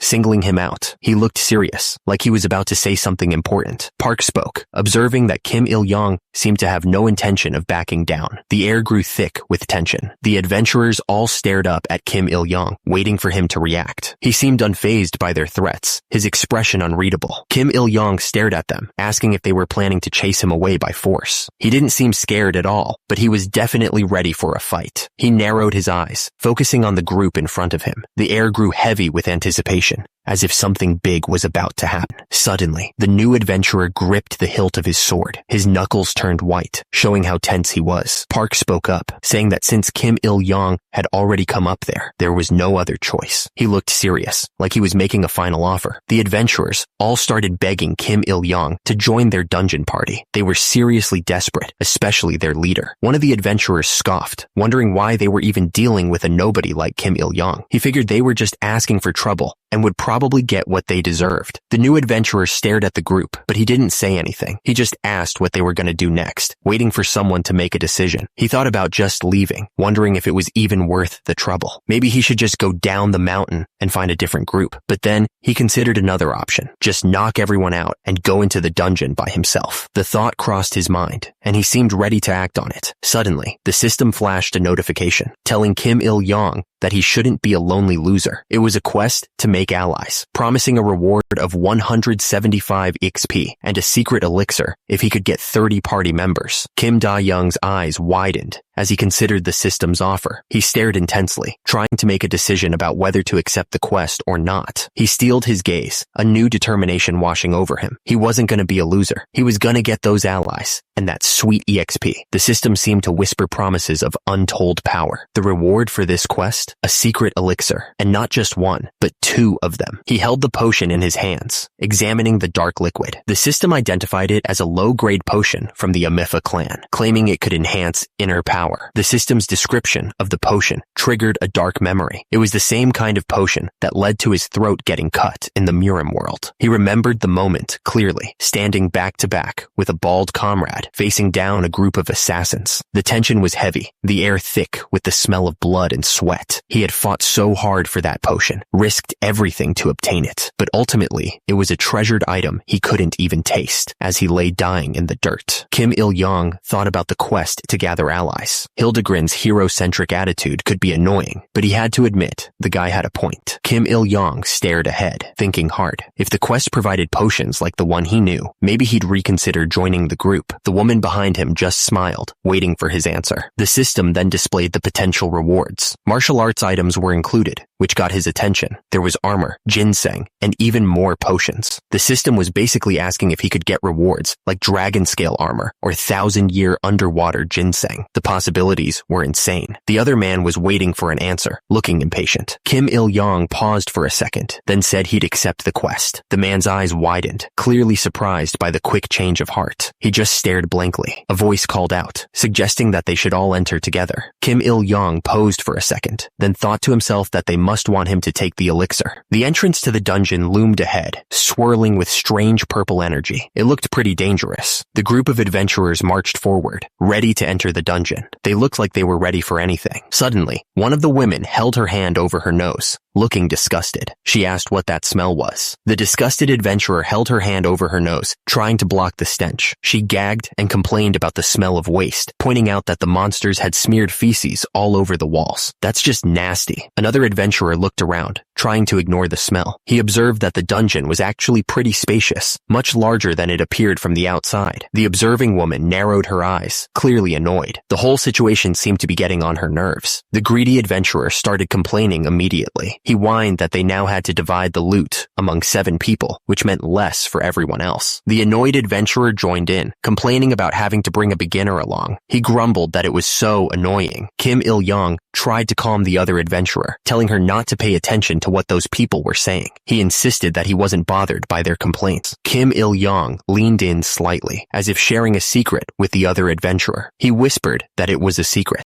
Turns out, the other adventurers couldn't find a party for various reasons. No one wanted them. The party leader felt bad for them and let them join the group. He told them not to be disheartened. Kim Il-young thanked the other adventurer for the kind words. He promised that he'd pull his weight and wouldn't be a burden. Kim Il-young thought to himself that he could easily do the work of 6 people. He was that good, no doubt about it. Kim Il-young then asked what he should call the party leader. He realized he hadn't even introduced himself yet. Lee Desum introduced herself as a healing priestess, adding that she was a blooming 29-year-old. She seemed a little embarrassed by that description. Lee Desum paused for a moment, as if gathering her courage. She was about to ask a question that had clearly been on her mind. Lee Desum asked what the various reasons were for not being able to find a party. Turns out, it was because of rumors. Lee Desum seemed surprised, questioning the mention of rumors. She tilted her head slightly, waiting for an explanation. Kim Il-young listened carefully. He wanted to know what kind of mess he was walking into. The speaker paused for a moment, building suspense. This was clearly something they didn't want everyone to know. Turns out, Kim Da-young had a bit of a reputation. The speaker explained that she had lost a rare artifact containing lightning magic when she was with her old party. And since Kim Da-young's class was a thief, people were suspicious. Kim Il-young's eyes widened slightly. He hadn't expected to hear something like that, so that's why they were having trouble finding party members. The words hung in the air, a lightning artifact. It sounded like a big deal, and Kim Il-young wondered if this was the real reason for the party's bad luck. Someone else chimed in, saying they'd suspect the rude person first. Then they pointed out the archer, mentioning that he was the only survivor after his entire party got wiped out. The speaker emphasized that an archer's job was to scout and keep the party safe. So how did he end up being the only one to make it out alive? The speaker figured the archer either had a terrible past or just the worst luck imaginable. Either way, it was a bad sign. Someone else spoke up, asking about the party leader. They admitted they hadn't been with the group long enough to know much. One of the adventurers wondered if the party leader was a good person, considering how he took in people with nowhere else to go. But the other one wasn't so sure, thinking he could be someone with a dark side. The man's expression hardened as he thought that the party leader could be someone with a dark heart. He didn't trust him at all. Another adventurer snapped, telling someone to shut up. He didn't want them advertising their presence to the monsters by being so noisy. The adventurer grumbled that he was already struggling to pay off his magic equipment loans. More people meant more sharing, which just made things more frustrating. The group seemed to agree on one thing. That rude person was really starting to get on their nerves. The adventurer looked at Kim Il-young, waiting for him to speak up. He asked if Kim Il-young wasn't going to introduce himself to the group. Kim Il-young spoke up, introducing himself to the group. He said his name was Kim Il-young, that he was 24 years old, and that his class was Ronin. The adventurer seemed surprised to hear about Kim Il-young's class. He muttered that there was a Ronin class as well, clearly not expecting that. Suddenly, Tae-seok shouted, interrupting the introductions. He announced that he had spotted enemies up ahead, his voice full of urgency. The others turned to Tae-seok, waiting for more information. He said there were about 12 of them, and judging by the lack of heavy sounds, most of them were lightly armored. The party leader sized up the situation, deciding on a strategy. He told Dasum to provide support, and Tae-seok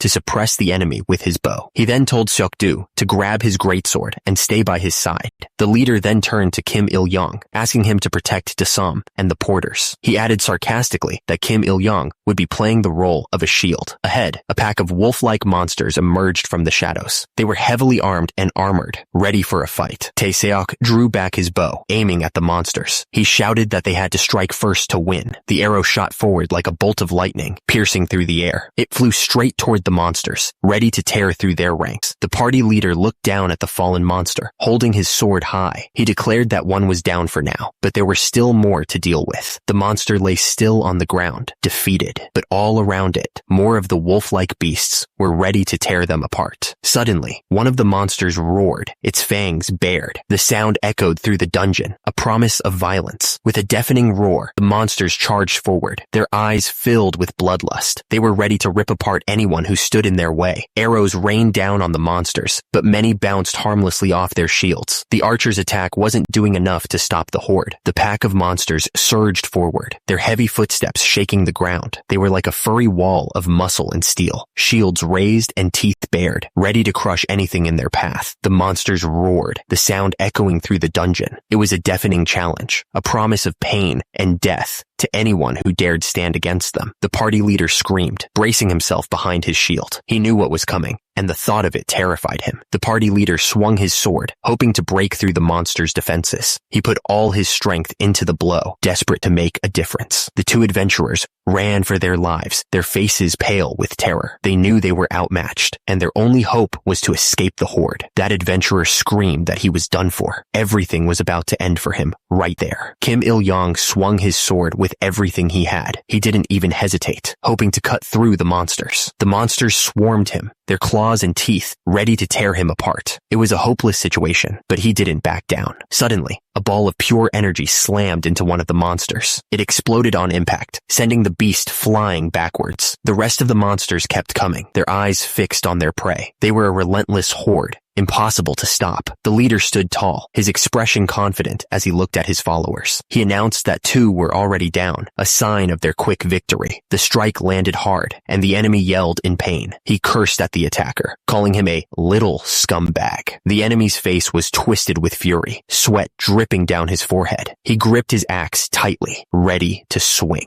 One of the enemies yelled at the other, calling him a dimwit. He shouted that he should have worn chainmail armor. The other enemy fired back, clearly frustrated. He asked if the guy thought money grew on trees, complaining about the cost of armor. The force of the axes colliding sent sparks flying everywhere, lighting up the dark cave. It was a brutal back and forth, neither side willing to give an inch. Lee Da-sum closed her eyes and put her hands together, starting to pray. She asked the divine being to grant healing and devotion in that place. Then, Lee Da-sum shouted, declaring that the healing was about to begin. Suddenly, a huge beam of light, shaped like a cross, shined down from above, healing the injured adventurers. The light washed over the battlefield, giving them a much-needed boost. One of the adventurers turned to Lee Da-sum with a grateful smile, thanking her for the healing. The wounds on his shoulder were already starting to close up. Kim Il-yong shouted, ready to jump into the fight. He was pumped up and ready to go. The other adventurers were already deep in the fight, axes and swords clashing against the enemy. Sparks flew everywhere as they fought as a team. Kim Il-yong realized that their skill level was way different from the novice adventurers he had seen in the Dungeon of Proof. These guys actually knew what they were doing. Kim Il-yong thought to himself that this was what it was like to fight with a party of veteran E-rank adventurers. He was starting to see the difference. Kim Il-yong couldn't believe that even just standing there, the missions were getting done, and he was getting experience points. He was getting stronger just by being around them. The system showed the party was making progress. Kim Il-yong thought to himself that party hunting wasn't so bad, after all. Kim Il-yong was about to say they should keep reaping the benefits like this, but then he suddenly stopped, looking surprised. Suddenly, a bunch of monsters appeared, yelling something about Karakam Dioku. They looked absolutely pissed. The monsters roared, their fangs bared. They were ready to tear anyone apart. A monster lunged forward, claws extended. Someone screamed in pain as the attack landed. The monster leaped forward, claws extended and tongue lolling out. It was a terrifying sight, like something out of a nightmare. The party leader shouted that he couldn't let them escape. He looked absolutely furious, like this was personal. Lee Da-sum clasped her hands together, a worried look on her face. She was probably thinking about how to heal everyone if things went south. The monsters roared, focusing their attacks on Lee Da-sum,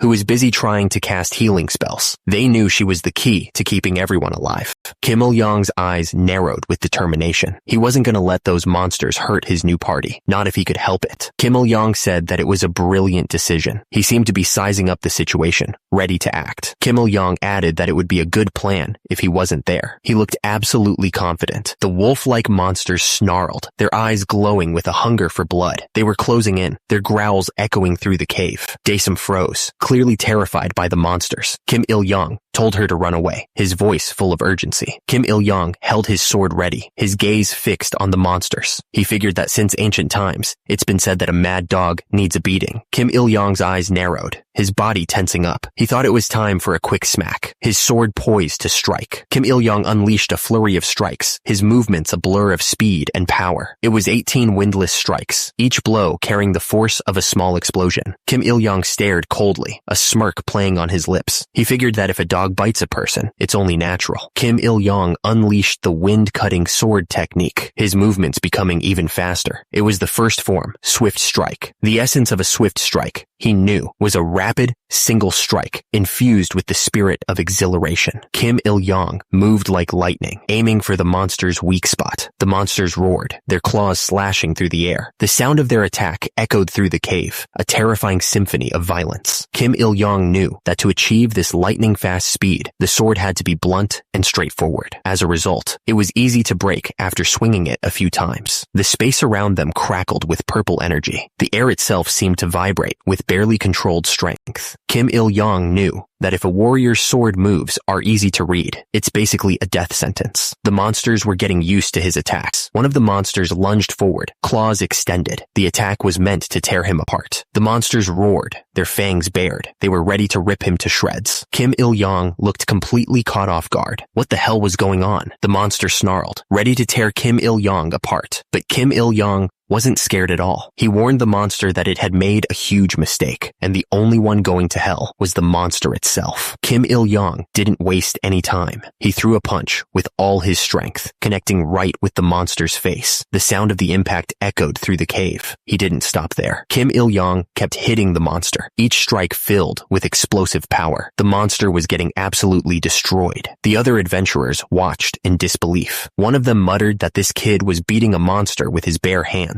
He couldn't believe that an E-rank monster was getting beat like a dog. The monster was a mess. Its face was covered in blood, and it could barely stand. Kim Il-yong had completely wrecked it. The system chimed in, saying his octagonal fist proficiency had slightly increased. Each punch was getting stronger and more effective. Kim Il-yong kept up the pressure, not giving the monster any room to breathe. He was determined to end this fight quickly. One of the adventurers watched, absolutely stunned. He thought to himself that Kim Il-yong was beating the monster so well. It was refreshing. He wondered who Kim Il-yong was, and if he was the new recruit. The adventurer thanked Kim Il-yong for saving her. She was glad to see someone who knew how to be polite. Kim Il-yong told her not to mention it, saying protecting them was his duty. He admitted that this whole situation was honestly beyond his expectations, and then introduced himself as adventurer Kim Il-yong. The adventurer asked how Kim Il-yong knew her name. She remembered him talking with Dusum earlier. She admitted that when he said he came to an E-rank dungeon alone, she thought it was just a beginner's bluff. She realized that Kim Il-yong was a skilled adventurer. Kim Il-yong replied that he just got lucky. He said that if she felt uncomfortable when their group treated him like a beginner earlier, he apologized on their behalf because he was a beginner who just came to Pangea. The adventurer asked what kind of newcomer could play with 6 gnolls like that. He asked if today was really his first day in Pangea, and then seriously demanded to know what his deal was. The adventurer stared at Kim Il-yong, and then asked if he was an outsider hiding his identity after committing murder. The adventurer remembered Kim Il-yong mentioning his class was unique. Now that he thought about it, wasn't it the only class? Then, it made sense that he was this strong. The adventurer admitted he was jealous of Kim Il-yong's unique skills and power. The adventurer eyed Kim Il-yong suspiciously, wondering why someone with a unique class would wander around without a clan. Kim Il-yong admitted that he had some issues with those clan guys, but didn't elaborate. The party leader stepped in, reminding everyone that they all had their own stories. He suggested they move on, saying that having someone as strong as Kim Il-yong in their party was a good thing. He looked at the group, hoping he was right. The other adventurers agreed, the tension slowly fading. The party leader declared the introductions over and asked the porters to take care of the cleanup. The porters quickly responded, eager to get to work. Kim Il-yong looked puzzled, wondering what they meant by cleanup. He had a feeling he was about to find out. The cave was huge, the ceiling disappearing into the darkness high above. It looked like the cleanup was going to be a big job. The porters started cleaning up the monster corpses, a grim but necessary task. The air hung heavy with the smell of blood and death. The party member asked if the monster parts had any value. Kim Il-yong explained that these creatures contained mana, which could be melted and reforged into armor or weapons. The party member then inquired about the gnoll teeth, and Kim Il-yong explained that they could be used for magic and potions. He added that the value of the equipment depended on the purity and conductivity of the mana, as well as the material of the defeated monster. One of the party members wondered if an iron sword was made on Earth, asking if there was a difference between Earth-made and Pangea-made equipment. Kim Il-yong admitted that Earth-made stuff was more comfortable and looked nicer. Kim Il-yong added that Earth-made equipment was expensive, which was a big problem. He said that Pangea-made equipment could be defective and itchy, and the finish could be messy. He recalled that the brutal wind cape he wore back in his unique class days reeked of a foul stench, implying he could handle a little itchiness and a rat smell. Kim Il-young remembered that even the hairband he wore back then leaked rainwater. He explained that any equipment of legend, rank, and above was made in Pangea. He added that people from Earth hadn't been able to copy that level of craftsmanship yet. Kim Il-young paused, then asked if someone had found something. He looked up,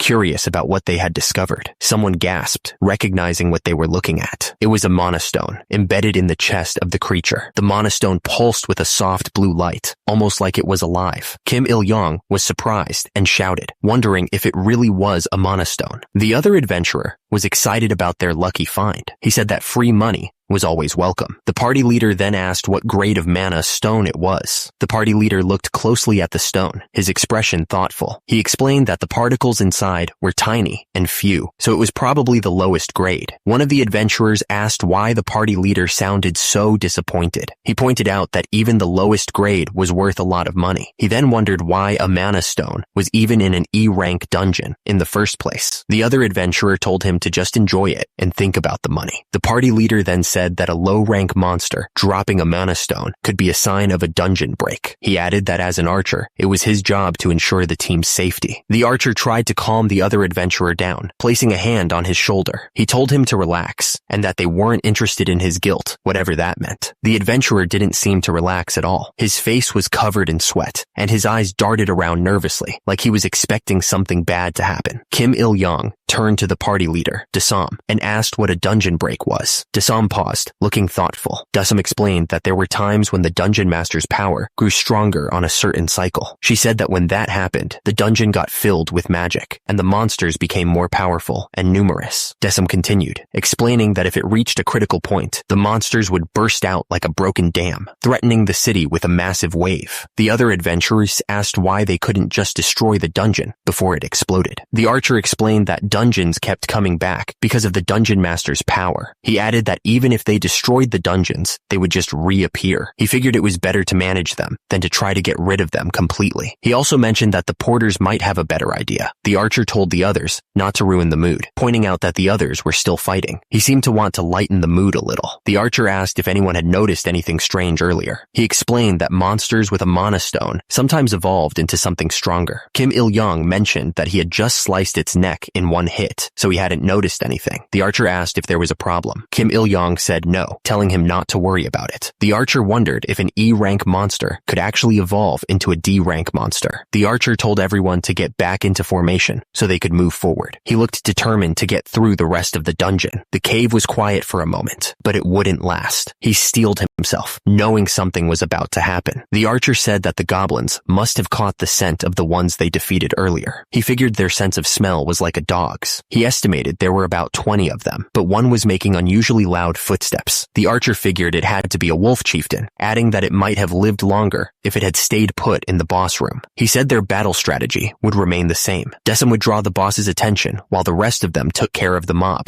and then they'd regroup. One of the adventurers hoped another mana stone would drop. The other one scoffed, saying that wasn't going to happen easily, but the first one replied that you never know. Suddenly, a massive howl echoed through the cave. One of the adventurers looked terrified, wondering if it was really a wolf chieftain. He was worried it could be a wolf warlord instead. A guttural growl echoed through the cave, sending chills down everyone's spines. The sound was coming from a pack of wolf-like creatures, their eyes glowing menacingly in the darkness. The adventurer scanned the area, his sword at the ready. He wondered where the boss was hiding. The archer was getting frustrated, saying he didn't see the boss anywhere. He added that it was impossible since they had just heard that terrifying howl. He wondered where the boss was hiding. The wolves snarled, their fangs bared and ready to strike, their eyes burned with a savage hunger. The leader shouted for everyone to focus on the wolves in front of them. She then called out to Il-young, asking him to help out. The archer aimed his arrow directly at Il-young, his face set with a grim determination. He didn't even hesitate, ready to shoot him down without warning. Il-young didn't even flinch. In a flash, he deflected the arrow with a powerful strike, sending it flying away. The force of the impact echoed through the cave. The wolves didn't stand a chance. Il-young stood in the middle of the carnage, surrounded by the bodies of the dead wolves. It was a clean sweep,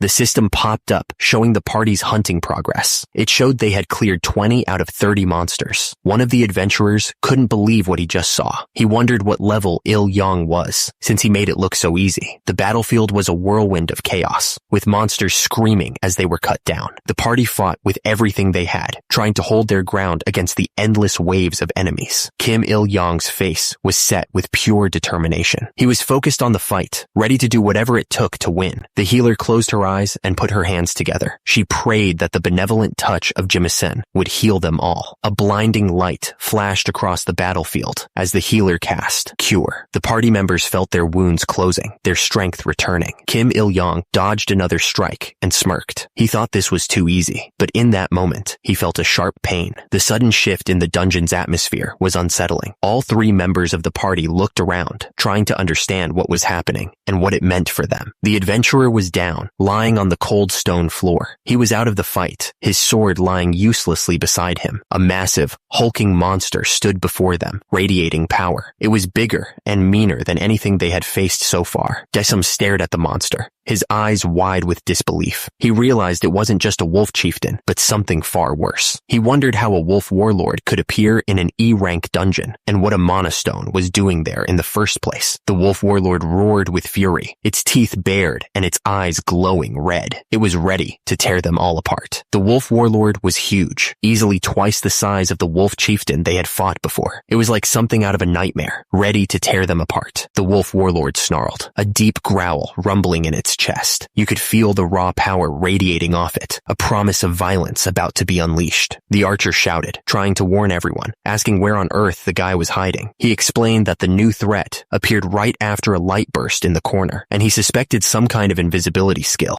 The wolf warlord roared that it would chew them up, demanding they dodge. It was moving fast, ready to tear into anyone who couldn't get out of the way. The wolf warlord charged forward, its massive frame shaking the ground. The adventurers scattered, trying to avoid the beast's path. An adventurer urged another strike, warning that even a graze from the creature would be trouble. He told his teammate to stop talking and attack again. The man stared up at the wolf warlord, his eyes widening. He was shocked, realizing there was no protection above the creature's neck. He wondered what kind of monster they were dealing with. The wolf warlord lunged forward, claws extended. It was moving with surprising speed, a blur of fur and teeth aimed right at the adventurers. The wolf warlord continued its assault, forcing the adventurers to scramble out of the way. The monster was relentless, not giving them a moment to breathe. High above, the wolf warlord was still on the attack, tearing through the dungeon. But below, the archer notched an arrow, preparing to strike. The man swung his weapon, putting all his strength into the blow. The wolf warlord roared in pain, the sound echoing through the dungeon. Il-yang didn't hesitate. He swung his sword with all his might, a flash of metal against the dim light. At the same time, the wolf warlord lunged forward, its claws tearing through the air. Il-yang poured all his energy into a punch, his fist glowing with power. The force behind it was enough to make the air ripple. The wolf warlord snarled, its fangs bared in a vicious display. It was clearly not happy about taking that hit. The wolf warlord's claws connected, slamming into Il-yang. The impact sent shockwaves through his body. The monster roared in triumph, its breath hot and foul. Suddenly, a shout echoed through the dungeon. It was Otai Seoke, yelling his own name at the top of his lungs. What the hell was he doing? Otai Seok spotted something. He yelled, full of fury, "That bastard!" The wolf warlord didn't waste a second. It lunged forward, claws extended, striking with incredible speed. Otai Seok realized how bad this was. He understood that with that much force, even one hit from the wolf warlord could be lethal. Daesum looked completely shocked. Darn it, she thought. Where did it come from? The wolf warlord roared with fury, its fangs bared and its eyes burning with rage. Otai Seok moved with incredible speed, leaving streaks of light as he attacked the wolf warlord. He thought to himself that one flash wouldn't be enough.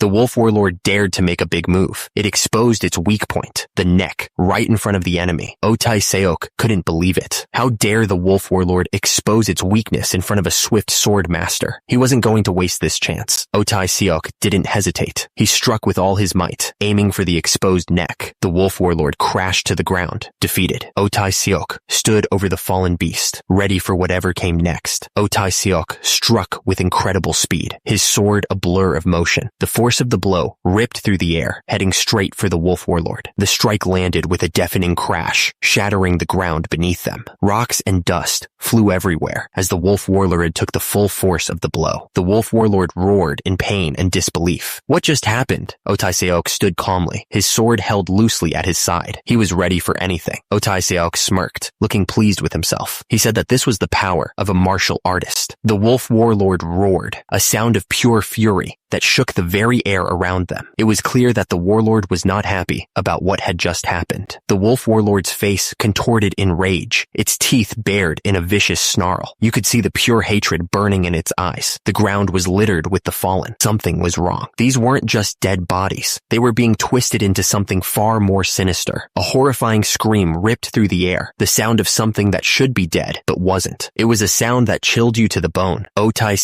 looked absolutely shocked. He asked what this was, seeing the undead creatures rising around him. A horrifying shriek echoed through the cavern as the undead creatures surged forward. They were everywhere, their grotesque forms filling the space around the warrior. The warrior stood his ground, his eyes narrowed as he assessed the creatures surrounding him. He realized they weren't even Jiangshi, which made the situation even stranger. Otai looked around in alarm. He shouted that they'd turned these guys into undead and wondered if there was a necromancer nearby. He immediately ordered Desum to bless the weapons. Desum closed her eyes, her hands clasped together in prayer. She begged the merciful Mother Earth to bestow her grace upon their weapons. A surge of divine energy coursed through the weapons, bathing them in a brilliant, holy light. The system announced that they were now holy weapons. The sword was now glowing with holy light, blessed by Dasum's magic. Otai stared at the blade, feeling the surge of power coursing through it. The others stood ready, their blessed weapons gleaming in the dim light of the cavern. Each of them gripped their weapon tightly, waiting for the attack to begin. With a horrifying roar, the undead creatures charged towards them. Otai yelled for everyone to get ready, bracing himself for the coming onslaught. The lead creature lunged forward, its eyes burning with a malevolent green light, its claws extended, ready to tear into anyone who stood in its path. Otai looked absolutely furious. He couldn't believe these pests dared to show their faces. The creature screamed that they were gonna die. Kim Il-yong realized that at this rate, things were getting too dangerous. The monster's roar echoed through the cavern, shaking the very ground. Kim Il-yong stared intently, his expression unreadable as he watched the beast. Kim Il-yong shouted that he was going to give it his all and go for it. He charged forward, a blur of motion against the monstrous foe. Kim Il-yong explained that striking the same spot twice hurt them the most. He unleashed his one flash wind slash, a technique he'd honed over years of brutal combat. Suddenly, the system announced that the quest was complete, telling him to claim his reward. The battle was over. Kim Il-yong stood over the corpse of the wolf, staring down at it. He thought to himself that this was what real martial arts felt like, a power he hadn't truly understood until now. The wolf-headed monster lay dead on the ground, its teeth bared in a final, silent snarl. The air was thick with the smell of blood and the stench of death. Kim Il-yong stared intently at something. His eyes narrowed. A cold smile played on his lips, a hint of the ruthless warrior he once was. The scene felt familiar to him. A figure stood amidst a field of corpses, a grim reminder of battles past. The only difference was that it wasn't a human he was facing this time, but a wolf-headed creature. The monster's eyes glowed with a feral intensity. The man was shocked by the speed of the sword. He wondered what kind of sword was that fast, before realizing it was a swift strike. The undead creatures started to crumble. Their bodies turned into dust, and their bones fell apart, leaving nothing behind. The man watched as the undead fell apart. He was confused and wondered what was happening to them. Turns out, the leader of the 1,000 demons was a spellcaster. That was the secret to their power. The man explained that normally, a control curse loses its effect when the caster or the medium dies. It was a basic rule of magic. The others thanked Kim Il-yong for his help. It seemed he had played a key role in defeating the undead. Kim Il-yong waved off the thanks. He said it was nothing, just party members helping each other out, as they should. Kim Il-yong stared intently. His eyes narrowed. He was focused on something, but it wasn't clear what had caught his attention. Kim Il-yong wondered aloud if the 1,000 demon leader was weak. He even asked if the leader had been recently promoted. The other man listened, arms crossed. Kim Il-young added that the fight had been easier than he thought it would be, especially considering how the others reacted. He seemed suspicious. Kim Il-young pointed in a certain direction and said, "Over there." Someone responded, asking for confirmation. Kim Il-young stood with his arms crossed, looking at the other man. He told him to just say what he wanted to say, without holding back. Oh Tae-seok explained that the woman wanted to thank Kim Il-young for saving her, but she was too embarrassed to say it directly. She was just stuttering instead. The woman, clearly annoyed, told Oh Tae-seok to shut up and called him an idiot. Kim Il-young realized what was going on and said, "So that's what it was." Kim Il-young dismissed the situation, telling her not to worry about it. He said it was just a normal thing to do as a party member.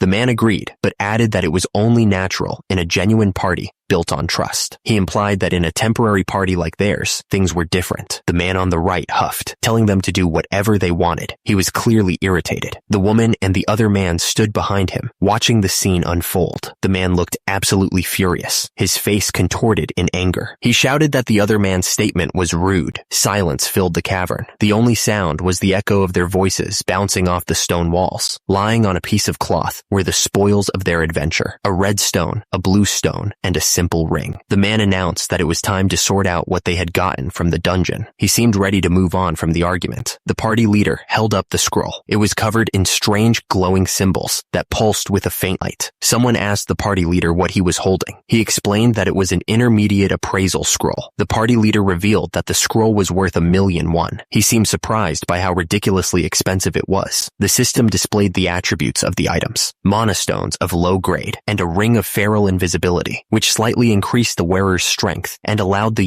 use of the invisibility skill for 3 minutes, but only 5 times. The system confirmed that it was, as expected, a low-grade mana stone. The blonde guy looked surprised. He figured that the leader of the 100 demons must have been promoted to 1,000 demon leader. The man with the scar looked serious. He explained that it wasn't the lowest grade, but just low, so the price was usually around 30 million won. He kept going, pointing out that the small mana stone was worth the price of a medium-sized car. He seemed impressed by the value. The man with the scar paused, then said that wasn't all. This ring, being a rare grade and an uncommon accessory-type artifact, was probably worth between 60 and 70 million won. He looked impressed. The group cheered, realizing they'd hit the jackpot. They were all smiles and high spirits, celebrating their good fortune. The party leader looked annoyed by the commotion. He told everyone to calm down, reminding them that they needed to discuss how to split up the loot first. On a white cloth lay their prizes from the dungeon: 2 shimmering mana stones, 1 red and 1 blue, and a silver ring that pulsed with a faint light. The items seemed to glow with power. The party leader looked down at the loot, calculating the total value. He announced that, including the miscellaneous items, the total came to about 120 million won. One of the party members looked impressed. He commented that it was an impressive amount for just 1 day of work. The blonde man nodded in agreement. He said that it was an abnormal income, but then again, the dungeon they explored was also abnormal, right? One of the party members bragged about their success. He said that even though they might have a bad reputation, they still cleared the dungeon because they were so skilled. The speaker continued, saying that if another party had tried to clear the dungeon, they might have been wiped out. He was serious. Another party member chimed in, looking concerned. He wondered if all dungeons were in such a dangerous state, and if so,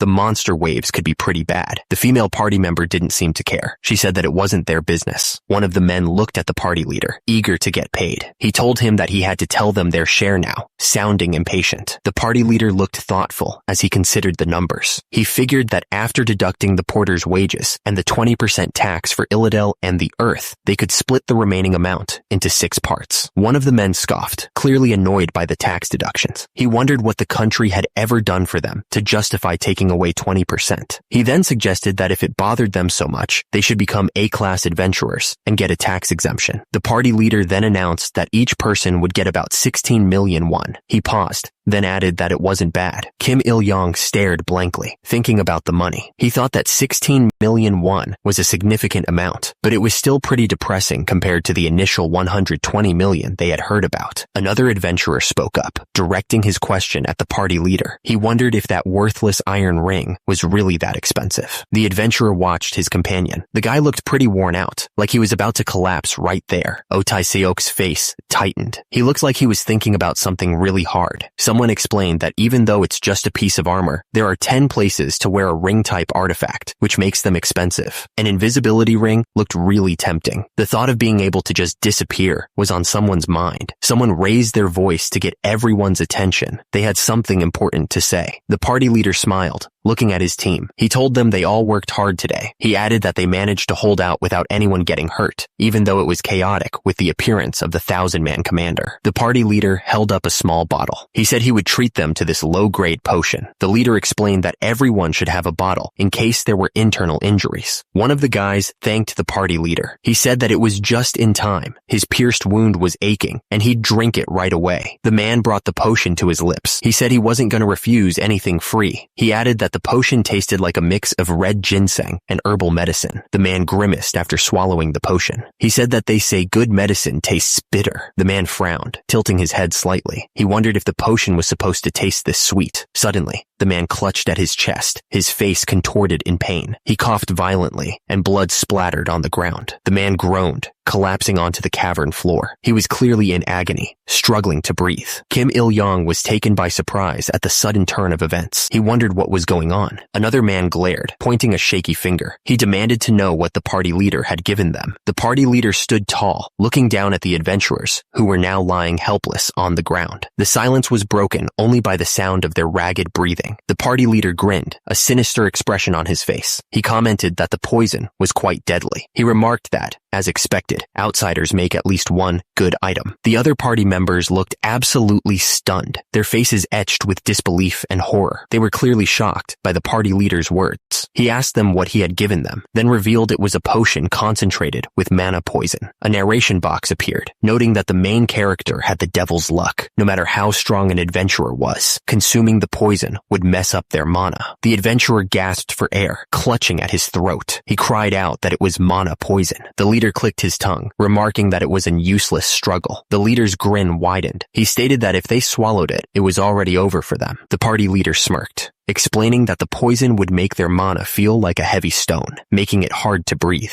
Below, the adventurer clutched at his throat, struggling against the poison's effects. Kim Il-yong looked down at his hand, wondering if the poison was something that dispersed internal energy. He felt nothing, but remained cautious. Kim Il-yong looked shocked, wondering what was happening. He could feel the poison in his system, but it wasn't doing anything. The party leader clicked his tongue, calling Kim Il-yong a fool. He sneered that Kim Il-yong didn't even have mana to begin with. Kim Il-yong's eyes narrowed in response. The party leader grinned, boasting about how lucky he was. Not only had he gathered loners like them, but he'd also hit the jackpot. He couldn't believe the party leader. Kim Il-yong's eyes widened, his face contorted in disbelief. He couldn't believe what he was hearing, wondering what on earth was happening. The party leader stood over the poisoned adventurers, a sinister calmness washing over him. He explained that adults are never wrong, and people should live without causing problems, or they'd end up facing an outsider like him in an unidentified party. Kim Il-yong cursed, realizing the party leader's true intentions. He asked if that was why the party leader accepted a wanderer like him. The party leader admitted he loved drifters like Kim Il-yong because no one would look for them, so it's easy to deal with their disappearance. Kim Il-yong shot back, asking if the party leader was really going to kill 7 people for just 120 million.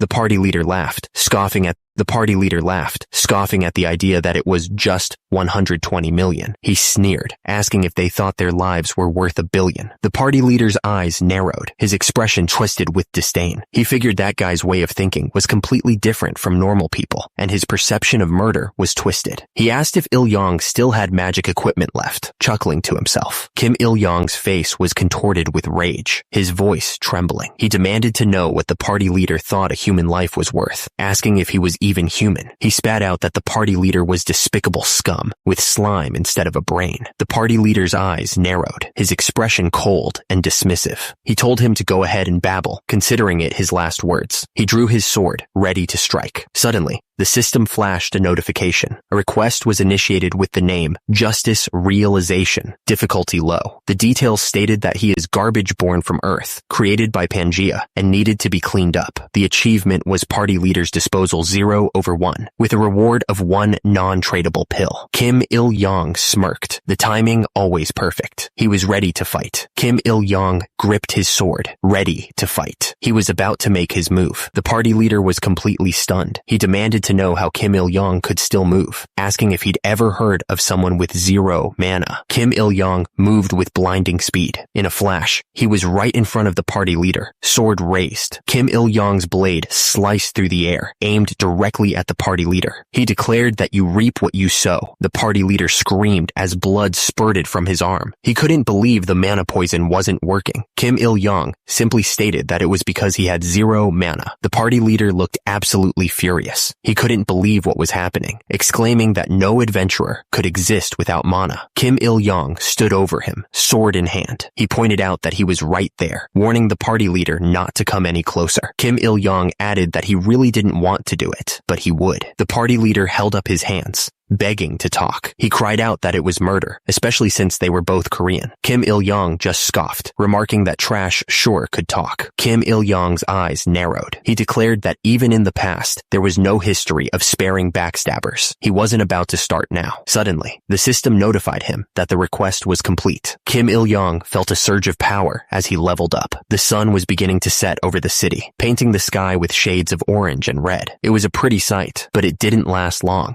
A plaque hung on the wall, bearing a message of hope. It wished glory to the guardian spirit and safety to any adventurer who passed by. Someone wondered if he was still alive. They were worried they'd feel guilty if they accidentally killed him by sending him to the dungeon. Suddenly, a door creaked open. Someone was there. Someone recognized the person in the doorway as Mr. Kim, the adventurer, Il-yong. The receptionist greeted them with surprise. She asked if they'd given up already, then told them not to be too sad. She suggested they find a stronger party next time. Whatever they were going to say died in their throats. All they could do was stare at the lost head, its lifeless eyes wide with shock. Life went on as normal in the city. People walked the streets, chatting and laughing, completely unaware of the violence that had just taken place. One of the adventurers asked what the receptionist had said. Apparently someone had been asking about whose head it was. Another adventurer confirmed that the head in question had a bounty of 100 million on it. They were all shocked. That guy was dangerous. The adventurer figured that with the party leader out of the way, there would be one less person to split the money with. He offered the bounty to Il-yong, explaining that they had settled their issues. The woman explained that since Il-yong saved their lives, they'd give him the dead party leader's share, equipment, and the bounty. She added that if he wasn't greedy, she'd make sure the money was used for a good cause. Il-yong replied that once the money was in his pocket, there was no going back. He mused that the party leader was an outsider, and he'd thought he was a kind-hearted adventurer. He then stated that there were no good people here, and everyone only acted for their own interests. One of the adventurers worried that their reputation was already bad, but now it was even worse with the outsider involved. He suggested they stick together. He pointed out that the party leader had been human, at least, and an outsider, but his skills were decent. He then asked what they were worried about, because they had new power, the strong power that cut off the party leader's neck in one strike. He reminded them that they had Il-yong with them. The mother of heroes shook her head, disapproving of the hidden intentions she sensed. She questioned what was wrong with being a bit selfish as a human. The mother of heroes warned him not to think about running away, since this wasn't the same as the martial arts world he knew. Kim Il-yong figured he didn't have a choice, not with a strict divine contract like that. He asked how the settlement would work. The other man explained that he'd handle it, and the money would be deposited into each person's account when they returned to Earth. Il-yong realized that he wouldn't have to worry about his basement apartment loan for a while. Another adventurer approached Kim Il-yong. Kim Il-yong looked thoughtful. He pointed at a ring over there, then asked if it was this one. He said he'd buy it. Kim Il-yong confirmed that he would buy it. He explained that according to the advice of the Sage of Sapphire, an escape plan was crucial for an adventurer who risked their life. For him, that escape plan was this ring. Kim Il-yong imagined himself using invisibility and silent wind with 10 steps needle, confident that no one could catch him. He thought it would even make him look like a gentleman. But then, he heard the mother of hero's voice in his head, warning him not to even dream about being a hero if he was going to steal. The man said that if Kim Il-yong bought the ring, it would make settling easier for everyone. He then told him the price was 7 gold coins. Il-yong protested protested, reminding him that the party leader's share was supposed to be between 1,500 and 2,000, and asking why he was charging the highest prices. He even asked for a party member discount. The man stated that settlements should be clear to avoid disputes. Kim Il-yong tried to reason with him, suggesting 6 gold coins since they had fought together. The man simply repeated 7. Il-yong attempted to meet him in the middle at 6.5, but the man was stuck on 7. Kim Il-yong looked absolutely furious as he asked if he was talking to a parrot. He wondered why the man was suddenly acting like that. The man explained that it was an after effect of fighting the party leader while under the influence of mana poison. The man pointed out that Kim Il-yong didn't even have mana. Il-yong grumbled about fighting so hard for a cold-blooded party member who wouldn't even lower the price. It was like talking to a brick wall. Kim Il-yong looked completely fed up. He told the man to just stop it already. Kim Il-yong opened his status window. He was now a level 15 Ronin with the title of second-class martial artist. His stats showed strength 16, agility 16, stamina 10, mana 0, intelligence 8, inner strength 13. He wondered if he had leveled up when he killed the party leader, thinking it was a bit cruel that killing fellow adventurers also raised his level. Delete entire panel. Delete entire panel. The system announced that his inner power stat had increased twice. His inner strength jumped to 15, thanks to the ancient inner strength manual. Kim Il-yong asked what the man planned to do